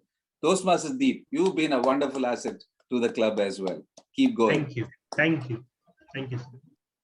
And without indulging, like they say, in self-flattery, while yours truly is the past mentor of the club, I have continued to serve as a club mentor at the micro level to monitor overall growth, but also at the micro level, if you will, to contribute in my own way to the membership growth, bringing in Toastmasters from other clubs for value addition for our members, and interaction with our own club members who, as I said, at the end of the day, are the reasons for the existence of our own club.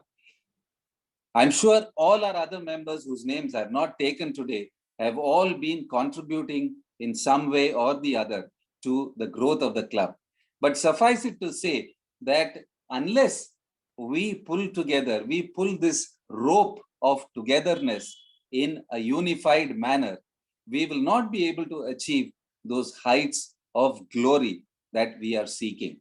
So this was something for a small introduction or a small information on Mumbai speakers and what the ExCom roles are all about. And I urge all of you, those who are perhaps even sitting on the sidelines and wondering whether we should throw our hat in the ring or not, to please send your nominations once again if you still want to.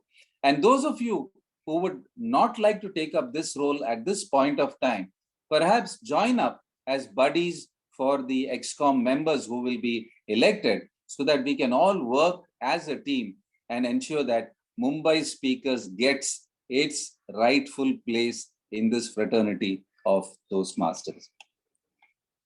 Now, since again, as I said, we are going a little beyond our own time, I wanted some feedback from the existing office bearers, but perhaps we shall keep it for another day. And instead, I would leave the floor open to a few questions. If any of you have among the members, you can ask me or any of the current ExCom office bearers, who will be only too pleased to answer. Any questions there on the ExCom, on the roles and responsibilities, or anything else connected with that? Yeah, I have a question. Yeah, who's that? This is Raghav. Raghav, yeah, okay. Yeah, Raghav. So, where do you see Mumbai Toastmasters Club after 5 years? I mean, any specific goals you have? Where do I see? One minute. 5 years down the line. Okay. Now, whenever we talk of Toastmasters today, at least within the domain that I have been involved with, the names of two clubs come to mind, which is Mumbai Toastmasters Club, the one that operates out of Bandra, and Bombay Toastmasters, which is my home club. These clubs have a legacy in their own right. Obviously, because they have been along or around for more number of years. And in that sense, they have produced so many stalwarts, so many established speakers In fact, some of them from Bombay Toastmasters have gone on to become TED speakers. So to me, I look at Mumbai speakers, why 5 years? I think it's too long a time, probably even within 2 or 3 years to reach a level where we can truly be proud of its legacy to have produced some wonderful speakers. And I'm sure that many of those speakers will be from this group itself. And I'm sure one of those will be Toastmaster Raghav.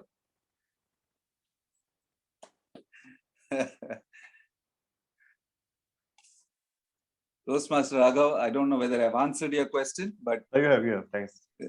okay. Yes, anyone else?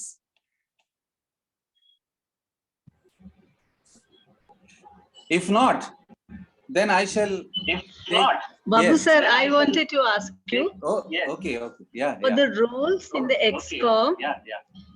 Are there some training that is given? How is it that you can take up the role smoothly? So do you have some training, some sessions that are conducted? I think the first step. I can see some echo of my own voice. Okay. The first step would be your own innate passion to take up the leadership role. There is no substitute for that. This is going to be the first step in taking up the role. But once you have taken that decision, then we are all here, mentors, district officers, club presidents, area directors, to handhold you right through your entire term. Now that is on the subjective side. Officially, we have district officers training programs which are conducted twice a year. But if it's a 6-month term like ours, you will get the opportunity once, which will be sometime in January or February, when they will have a training program for all the 7 roles of the executive committee. It's an hour or 2 hours of training session where all the new office bearers are initiated into those particular roles. Like, for example, if it's a VP education, then you will have a senior Toastmaster, either a vice president who has been a vice president education before, or even a president who has probably done this role earlier, who will be conducting that session. So you will have an official taste of what the roles and responsibilities are all about. But far beyond that, when you take up this position, even before, you can start interacting with senior Toastmasters to know a little more about the roles and responsibilities. We've got scripts for that. But I can tell you that once you're in this, then there is nothing to substitute for the experience that you will get. And we are all there around you to help you.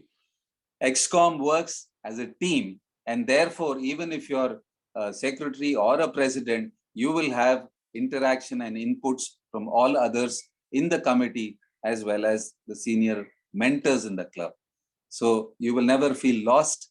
There'll be a lot of learning in these roles. Toastmaster Usha, does that answer your Thank question? you, sir. If I may add something. Yes, it answers. Yes, Deep, please. Yes. We are all free. This is an open panel discussion, so please chip in if you have anything more to add.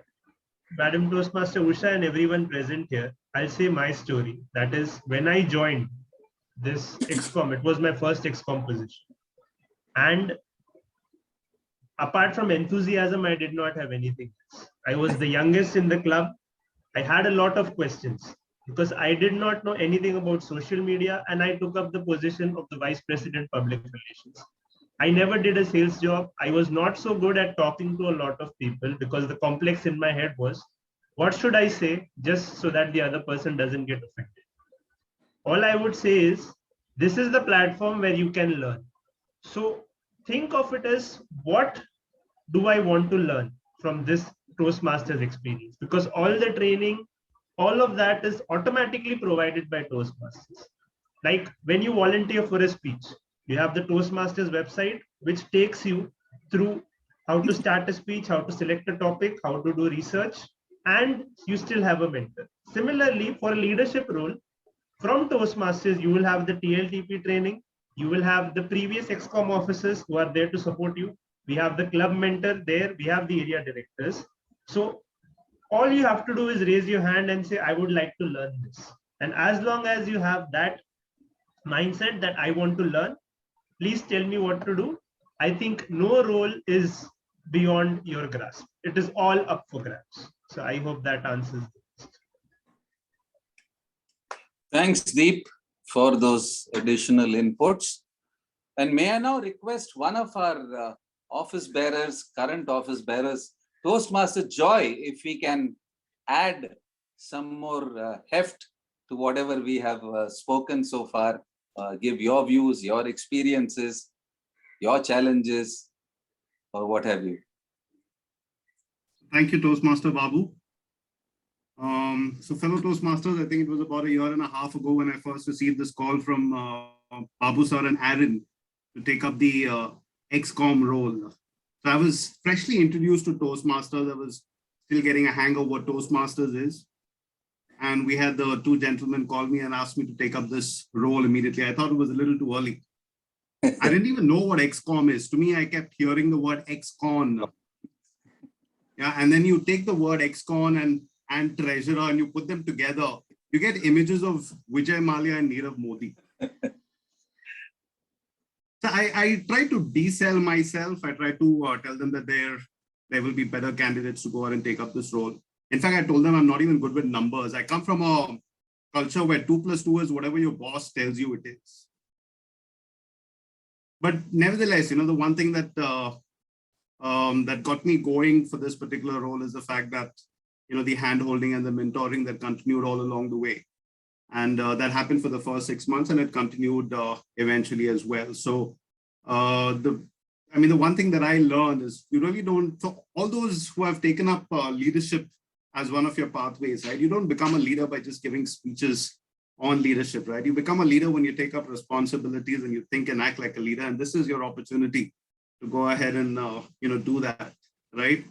So, in the training that we had for treasurer, the first thing that you get to learn is you're not the owner of the money that you have, you're just the custodian. And I kind of, have that belief that it's true for just about everything, not just money. It is even for titles that you hold. You're not the owner of anything, right? You're the custodian. You're the custodian for, that particular role, that particular task is, till someone better comes along and continues that legacy. And I believe, this team has come quite far in continuing that legacy because we have a whole lot of fresh blood and a whole lot of enthusiastic members. And I'm sure this club will only go places from here. So that's been my experience. It's been great, wonderful experience. So thank you for the opportunity, Babu sir, and thank you for all the support, all the XCOM members. So thank you. Thanks, Joy. You heard it from the horse's mouth as far as the person who holds the money strings or the purse strings of the club are concerned. But let me tell you one thing, that you might hold the position of one particular office bearer's position, but there are times when you may need to step in the others' roles. Like yesterday, I remember the president was not available at meetings, and the vice president education to take up the presiding officer's position. And in fact, the top 3 positions, the president, the VP head, and the VP member's role, in fact, all these 3 form part of the area itself. So there are a lot of opportunities for these 3. But at the same time, if you look at the other roles, now the secretary is the one who signs the charter form. Will you believe that? It's either the president or the secretary who signs the charter form of the club. So each role in the executive committee is so very important. And you have the opportunity to step into another office bearer's shoes whenever it is required. And like I said, if you are a buddy as an XCOM member to another, I think that is the icing on the cake. So I would only say that please do not let go of this opportunity, and please put your best foot forward and ensure that your hat is also in the ring on the 19th of December. I think we have spoken enough, or rather I have spoken enough on quite a few things. So let us now move on and hand over the floor to a seasoned Toastmaster who's been waiting in the wings. He is one Toastmaster whom I have admired for his calm and composed nature.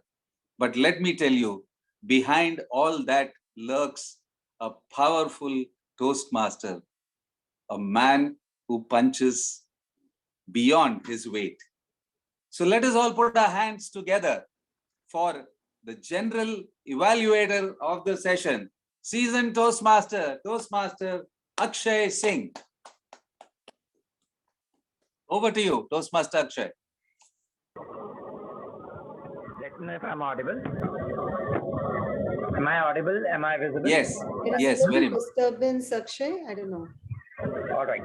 As a general evaluator, it is my responsibility to evaluate and give feedback to the entire meeting of the Mumbai communicators or Mumbai club. Apart from that, I also have two other segments in my evaluation. One of them will be where evaluators will share their perspective and give feedback to the speakers. Second, where the timer, our consultant Narayan shall share their report. And third is where I will give my feedback. So without wasting time, let us call out timer Vishal to please sharing the timing guidelines for our evaluators. Over to you, timer Vishal. Sure. Thank you, Toastmaster. So for speech evaluations, each evaluator has 2 to 3 minutes. I will show the green card at the end of 2 minutes, the yellow card at 2 minutes 30 seconds, and the red card at 3 minutes. For speech evaluations, we have a grace period of 30 seconds on either side of the time limit. I will present the timing report when called upon by the general evaluator. Over to you, Toastmaster. Thank you, timer Vishal. Let us call our first speech evaluator who shall evaluate the speech delivered by Toastmaster Raghav, titled The Power of Myth. I would like to call Joy onto the stage to share the feedback. Over to you, Joy. Thank you, General Evaluator Akshay. So Toastmaster Raghav, with the power of myth. Now, I know humans are delusional and we all have some myths of some kind, right? But it felt good to know the fact that not all myths are bad and myths can exist for a reason. And that was because, you went ahead and did not really go ahead and talk about, should myths exist or it shouldn't, because the moment you do that, it becomes a very challenging topic and you already have a part of the audience who are thinking otherwise, who believe in science more than they believe in myths. What I liked is what you did with the content of this particular research topic. You simply went ahead and looked at the origin and why myths existed in the first place. And that was because we all need heroes, right? We all need a way of life. And that can't come from humans alone because, humans have flaws and humans have weaknesses. So we go ahead and substitute them with these immortal heroes. And that is, where myths originated. So I really like the content. I really like the fact that you kept it engaging. It was not very loaded for a research topic. It was pretty light and you mixed it with a whole lot of examples. In fact, you started with an anecdote. You had stories on the Ramayana, on the Mahabharata. You went ahead and shared a bit about, some beliefs across geographies. So all in all, pretty well researched topic and well structured as well. Okay, I don't really have any recommendations as such because this was a research topic. So as far as content is concerned, that was pretty fair. As far as delivery is concerned, you had your hand gestures, you had eye contact, so pretty much everything was good enough. Maybe you might want to go ahead and stand and deliver the speech because when you stand, you also go ahead and share a little bit of energy with the audience that comes from standing as compared to when you're sitting down. At the end of the speech, I felt good. So this was a feel good kind of a speech because while we may hate ourselves for having certain myths and superstitions, you made us feel that, myths exist because of the last question that you asked. If myths exist, let's go ahead and ask ourselves, what is the gap that it is trying to fill? And so, well done. I'm looking forward to listening more speeches, and all the best to you. So thank you, Toastmaster Raghav, and back to you, General Evaluator.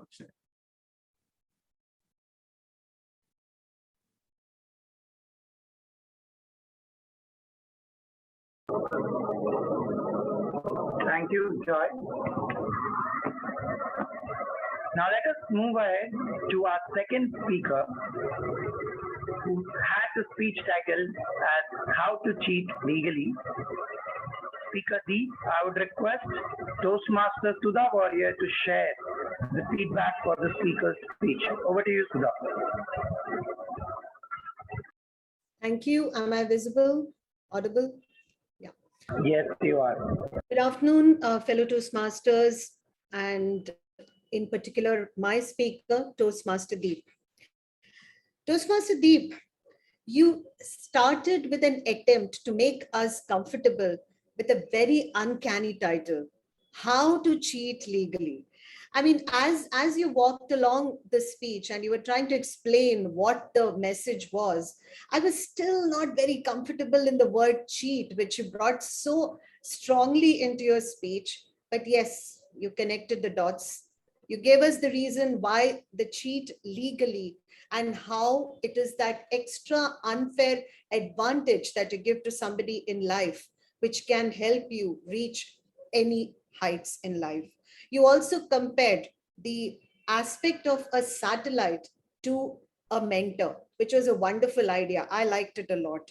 You also covered through your stories of your cousin who was probably your idol, and in many ways also forced you to get into cheating legally.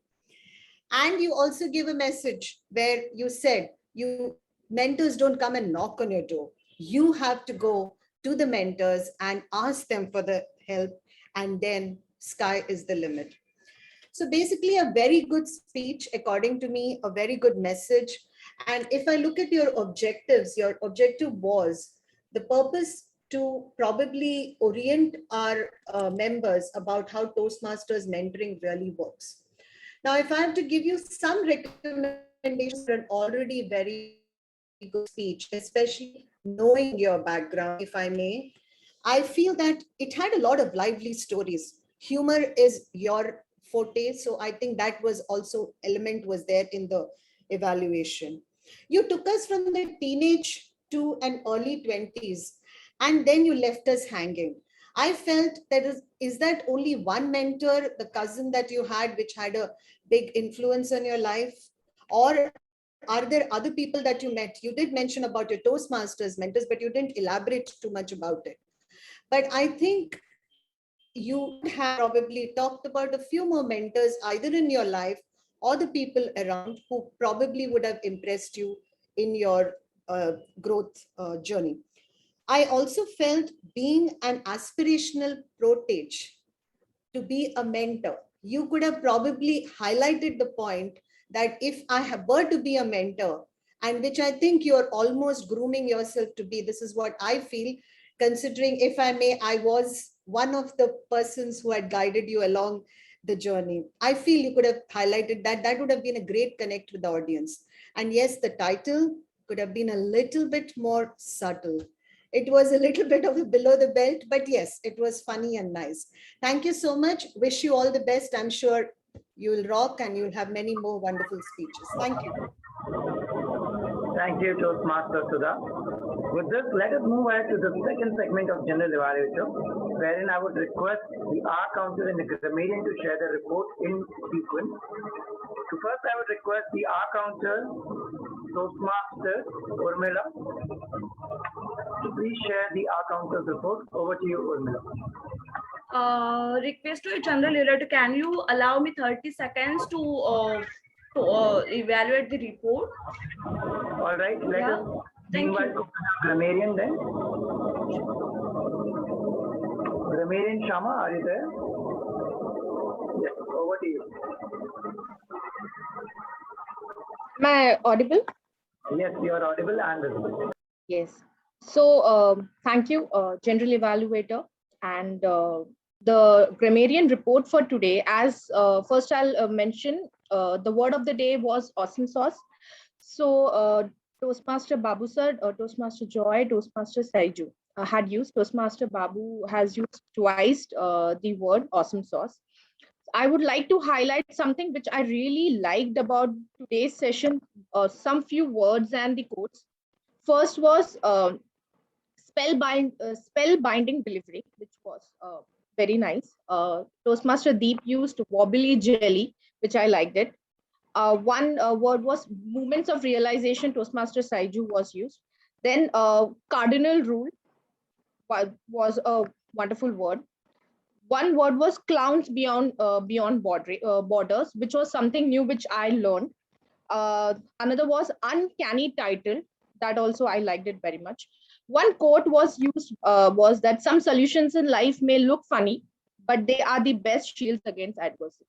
So this is something very inspirational quote. Um, uh, Rest, I didn't find any grammatical which I could point out. So overall, it was a very good session. So over to you, General Evaluator. Thank you. Thank you, Grammarian Shama. Let us move ahead and call out our R counter, Urmila, to share the R counter's report. Urmila, over to you.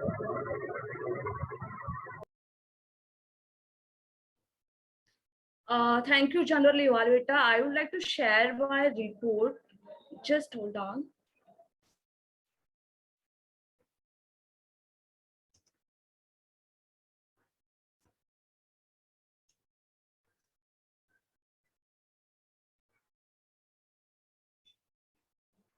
Yeah, so can you see my report here? So our counter report. Yes, we can. Yeah, so President and speech evaluator Sudha ma'am use one-time filler sound, 3 times spreads words, one-time filler phrases, 2 times repeat words, and 1 long pauses. MOC TM Babu sir use filler 4 time filler sounds, 5 times clutch words, 2 time filler phrases, 1 time repeat words, and 2 long pauses. Prepared speaker of one TM Raghav use more than 5 times filler sounds, 2 times clutch word, 2 times filler phrases, 4 times repeat words, and 2 times long pauses. Speaker 2 team TM Deep use more than 5 times clutch words, 2 times filler phrases, and 2 long pauses. Guest speaker TM Saiju use more than 5 times filler sounds, more than 8 times clutch words, 5 times filler phrases, and 5 times repeats words, and 3 long pauses. Speech evaluator 1 TM Joy use 5 times filler sounds, more than 5 times use clutch words, 1 time filler phrases, 2 times repeat words, and 1 long pauses. Timer Vishal TM Vishal use 3 times filler sounds and 2 long pauses. Grammarian TM Shama use 2 times filler word sounds, 5 clutch words, and 2 long pauses. General Evaluator Akshay use 2 times filler sounds. Thank you for. Yeah, over to you, General Evaluator.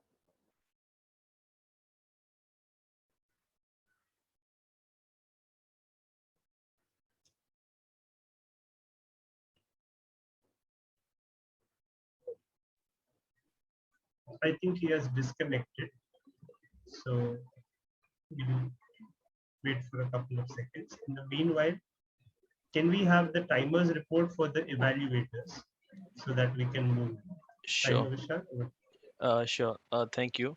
So Toastmaster Joy took 2 minutes 33 seconds, and Toastmaster Sudha took 3 minutes 18 seconds. Both have qualified.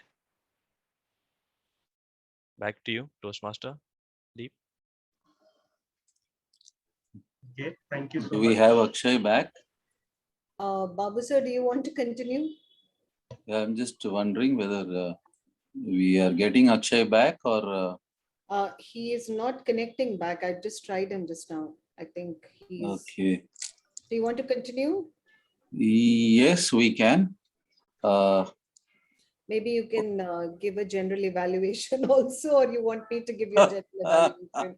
Should I give the general evaluation? As you wish, if somebody has some points, because if I make my own general evaluation, then I think you'll be wondering what it's all about. Okay, so let me not waste too much time and I will go ahead with the general evaluation. Yes, the meeting started on time. We didn't have too many glitches today in terms of connect. So kudos to that on Ritik and Deep team. We also had a good member representation today in the meeting along with 2 guests, which was also great.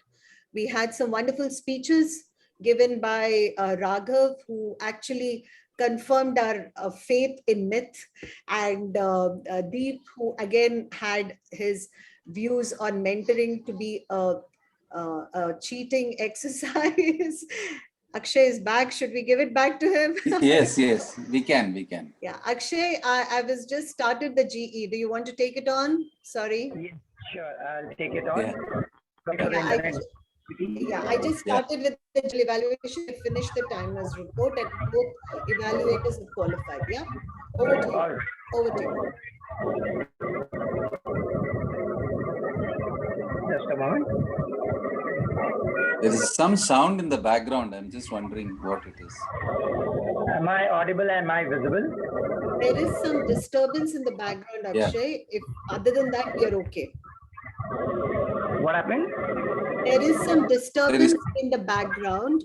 Okay. Otherwise, we are okay. Is it better? I hope everyone else is muted. Yeah, everyone is muted. I think we can go ahead with that. Yeah, okay, okay, it's all right. So I would like to begin my report of the general evaluator.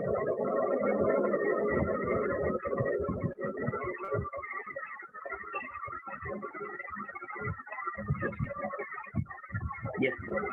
So beginning from the Sergeant at Arms, Toastmaster Ritik, who was also the Zoom master for today.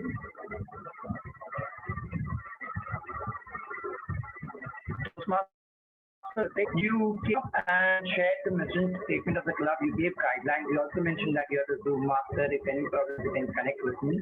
That was all done very well.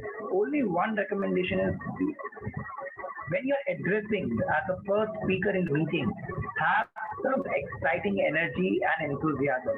Have that, you should be full of beams such that everyone who's there in the meeting becomes awake and is eager to listen to you and eager to listen to the mission statement, because that is the statement each one of us should remember. Second, we shall move to the presiding officer, Toastmaster Sudha. She appropriate time which was allotted to her, gave a story and addressed as the presiding officer very well. The only thing which I would recommend over here, that there was some confusion today with Toastmaster of the day and Master of Ceremony. So let us ensure that all the role players are also aware whether it is Master of Ceremony or Toastmaster of the day. For the day such that there is a smooth transition. Other than that, presiding officer did very well. At that time, we didn't have any guests. Next, MOC, which is Babu Narayan, Toastmaster Babu Narayan. You did the role very well. You had that trivia every time when you came on the stage, which engaged and ensured everyone is attentive in the meeting. You had it interactive. You started first with Toastmasters, then moved to the club specific, which was done very well. Only one suggestion is that when you are there in the screen, be at the center and not at one of the sides. Your camera was like very side and you were speaking like this. I would recommend you to be at the center and speak. Other than that, when you're mentioning, you mentioned the trio members, and at one instance you mentioned the tag team. So let us ensure that we use only one nomenclature, which is either trio members or the tag team, or else we can just call as the meeting role players, who will be timer, our concept comedian. Other than that, Toastmaster Babu Narayan, you did the role fabulously well. It was exciting to be present here.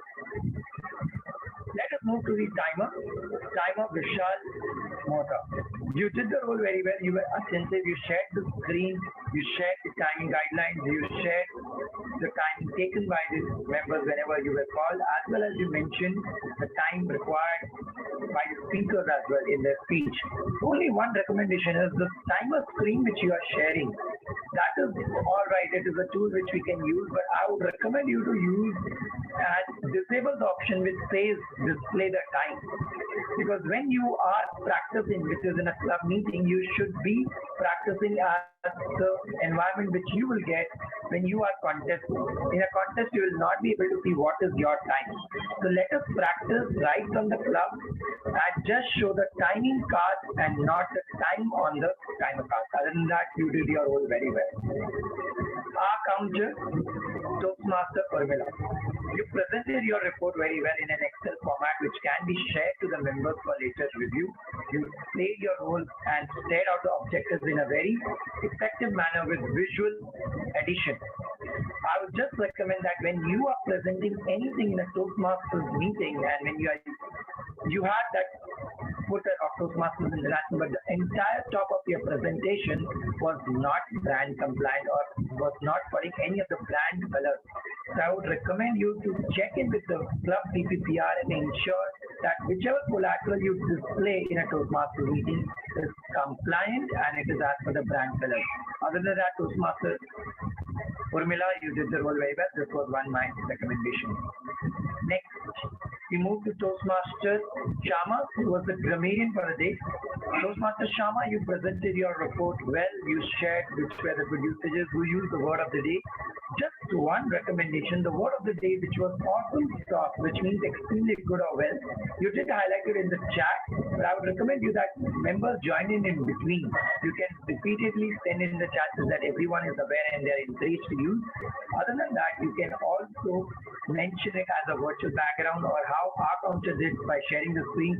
You can share that so that the visual perception is also added to the grammar.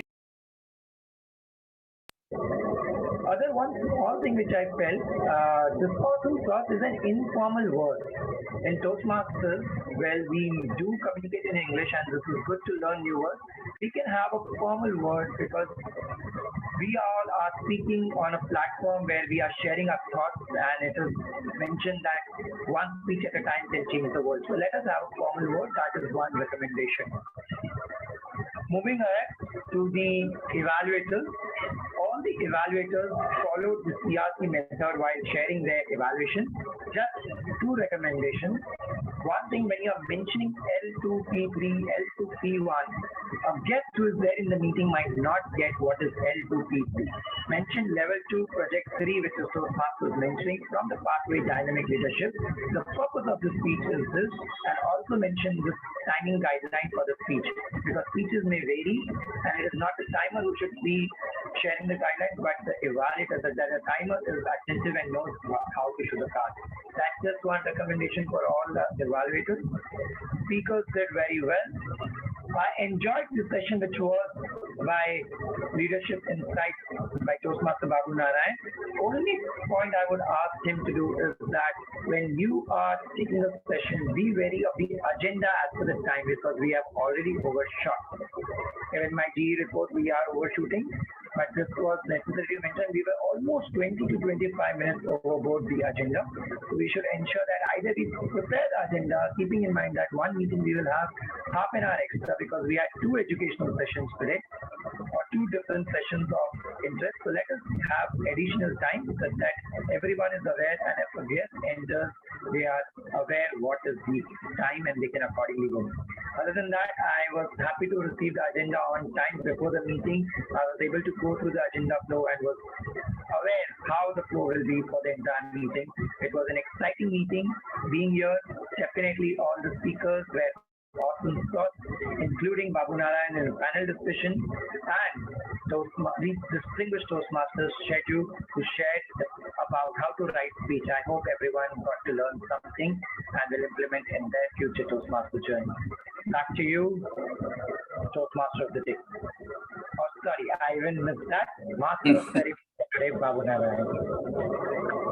Thank you, Toastmaster Akshay Singh, for that very exhaustive and very learning report, I would say. A lot of points for all of us here, including myself, for improvement in future.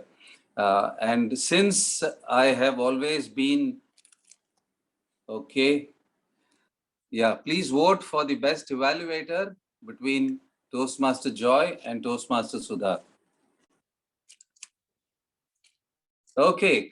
And since I have always been cheating time, like Deep Shah has been saying, but not really to the liking of our VP Education, who says that time and tide wait for no man. I would say time, tide, and Madam Toastmaster Sudha wait for none. And therefore, I will cut my address, my closing remarks very short. Suffice it to quote Zig Ziglar, who says that you can climb the ladder of success with your hands, provided your hands are not in your pocket.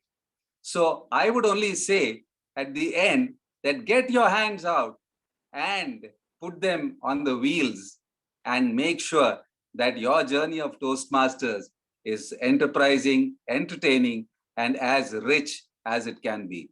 So with those few words, I shall now hand over the session to our presiding officer, Madam Toastmaster Sudha, for her closing. Over to you. Thank you. Thank you so much. Okay, there is one polling which is happening. Let's do that as well. And then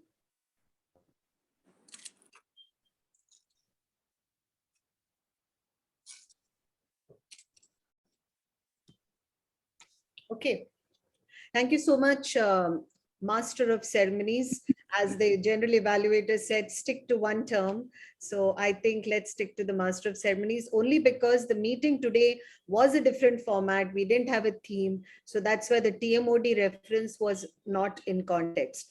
Anyway, thank you so much for a wonderful meeting. And now getting to the awards, since we just had prepared speeches. So it's not going to take too long. So let me start with the prepared speeches. The best prepared speaker of the day today is Toastmaster Raghav. Please put our hands together. Congratulations, Toastmaster Raghav. Are we having the certificates now, or we will probably do it later on, Deep? I think we can do it later, right? Yeah, we are here. Okay.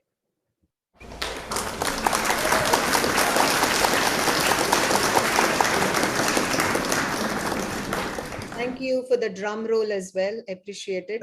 Let's have the photo as well. Have you taken the photo with the speaker? Toastmaster Ritik requests you to take the photograph.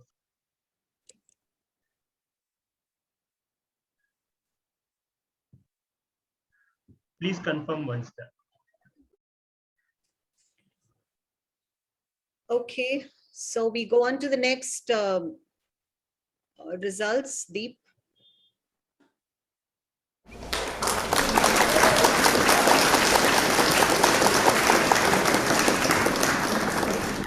Thank you so much, everyone.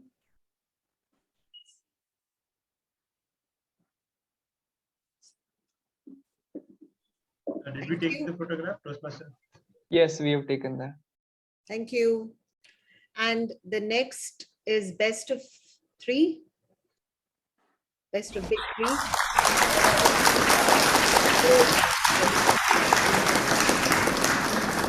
Yes, Urmila, definitely you have put in a lot of effort in recording the our counter remarks. Excellent, very well done. And the last award is the best of big three, which goes to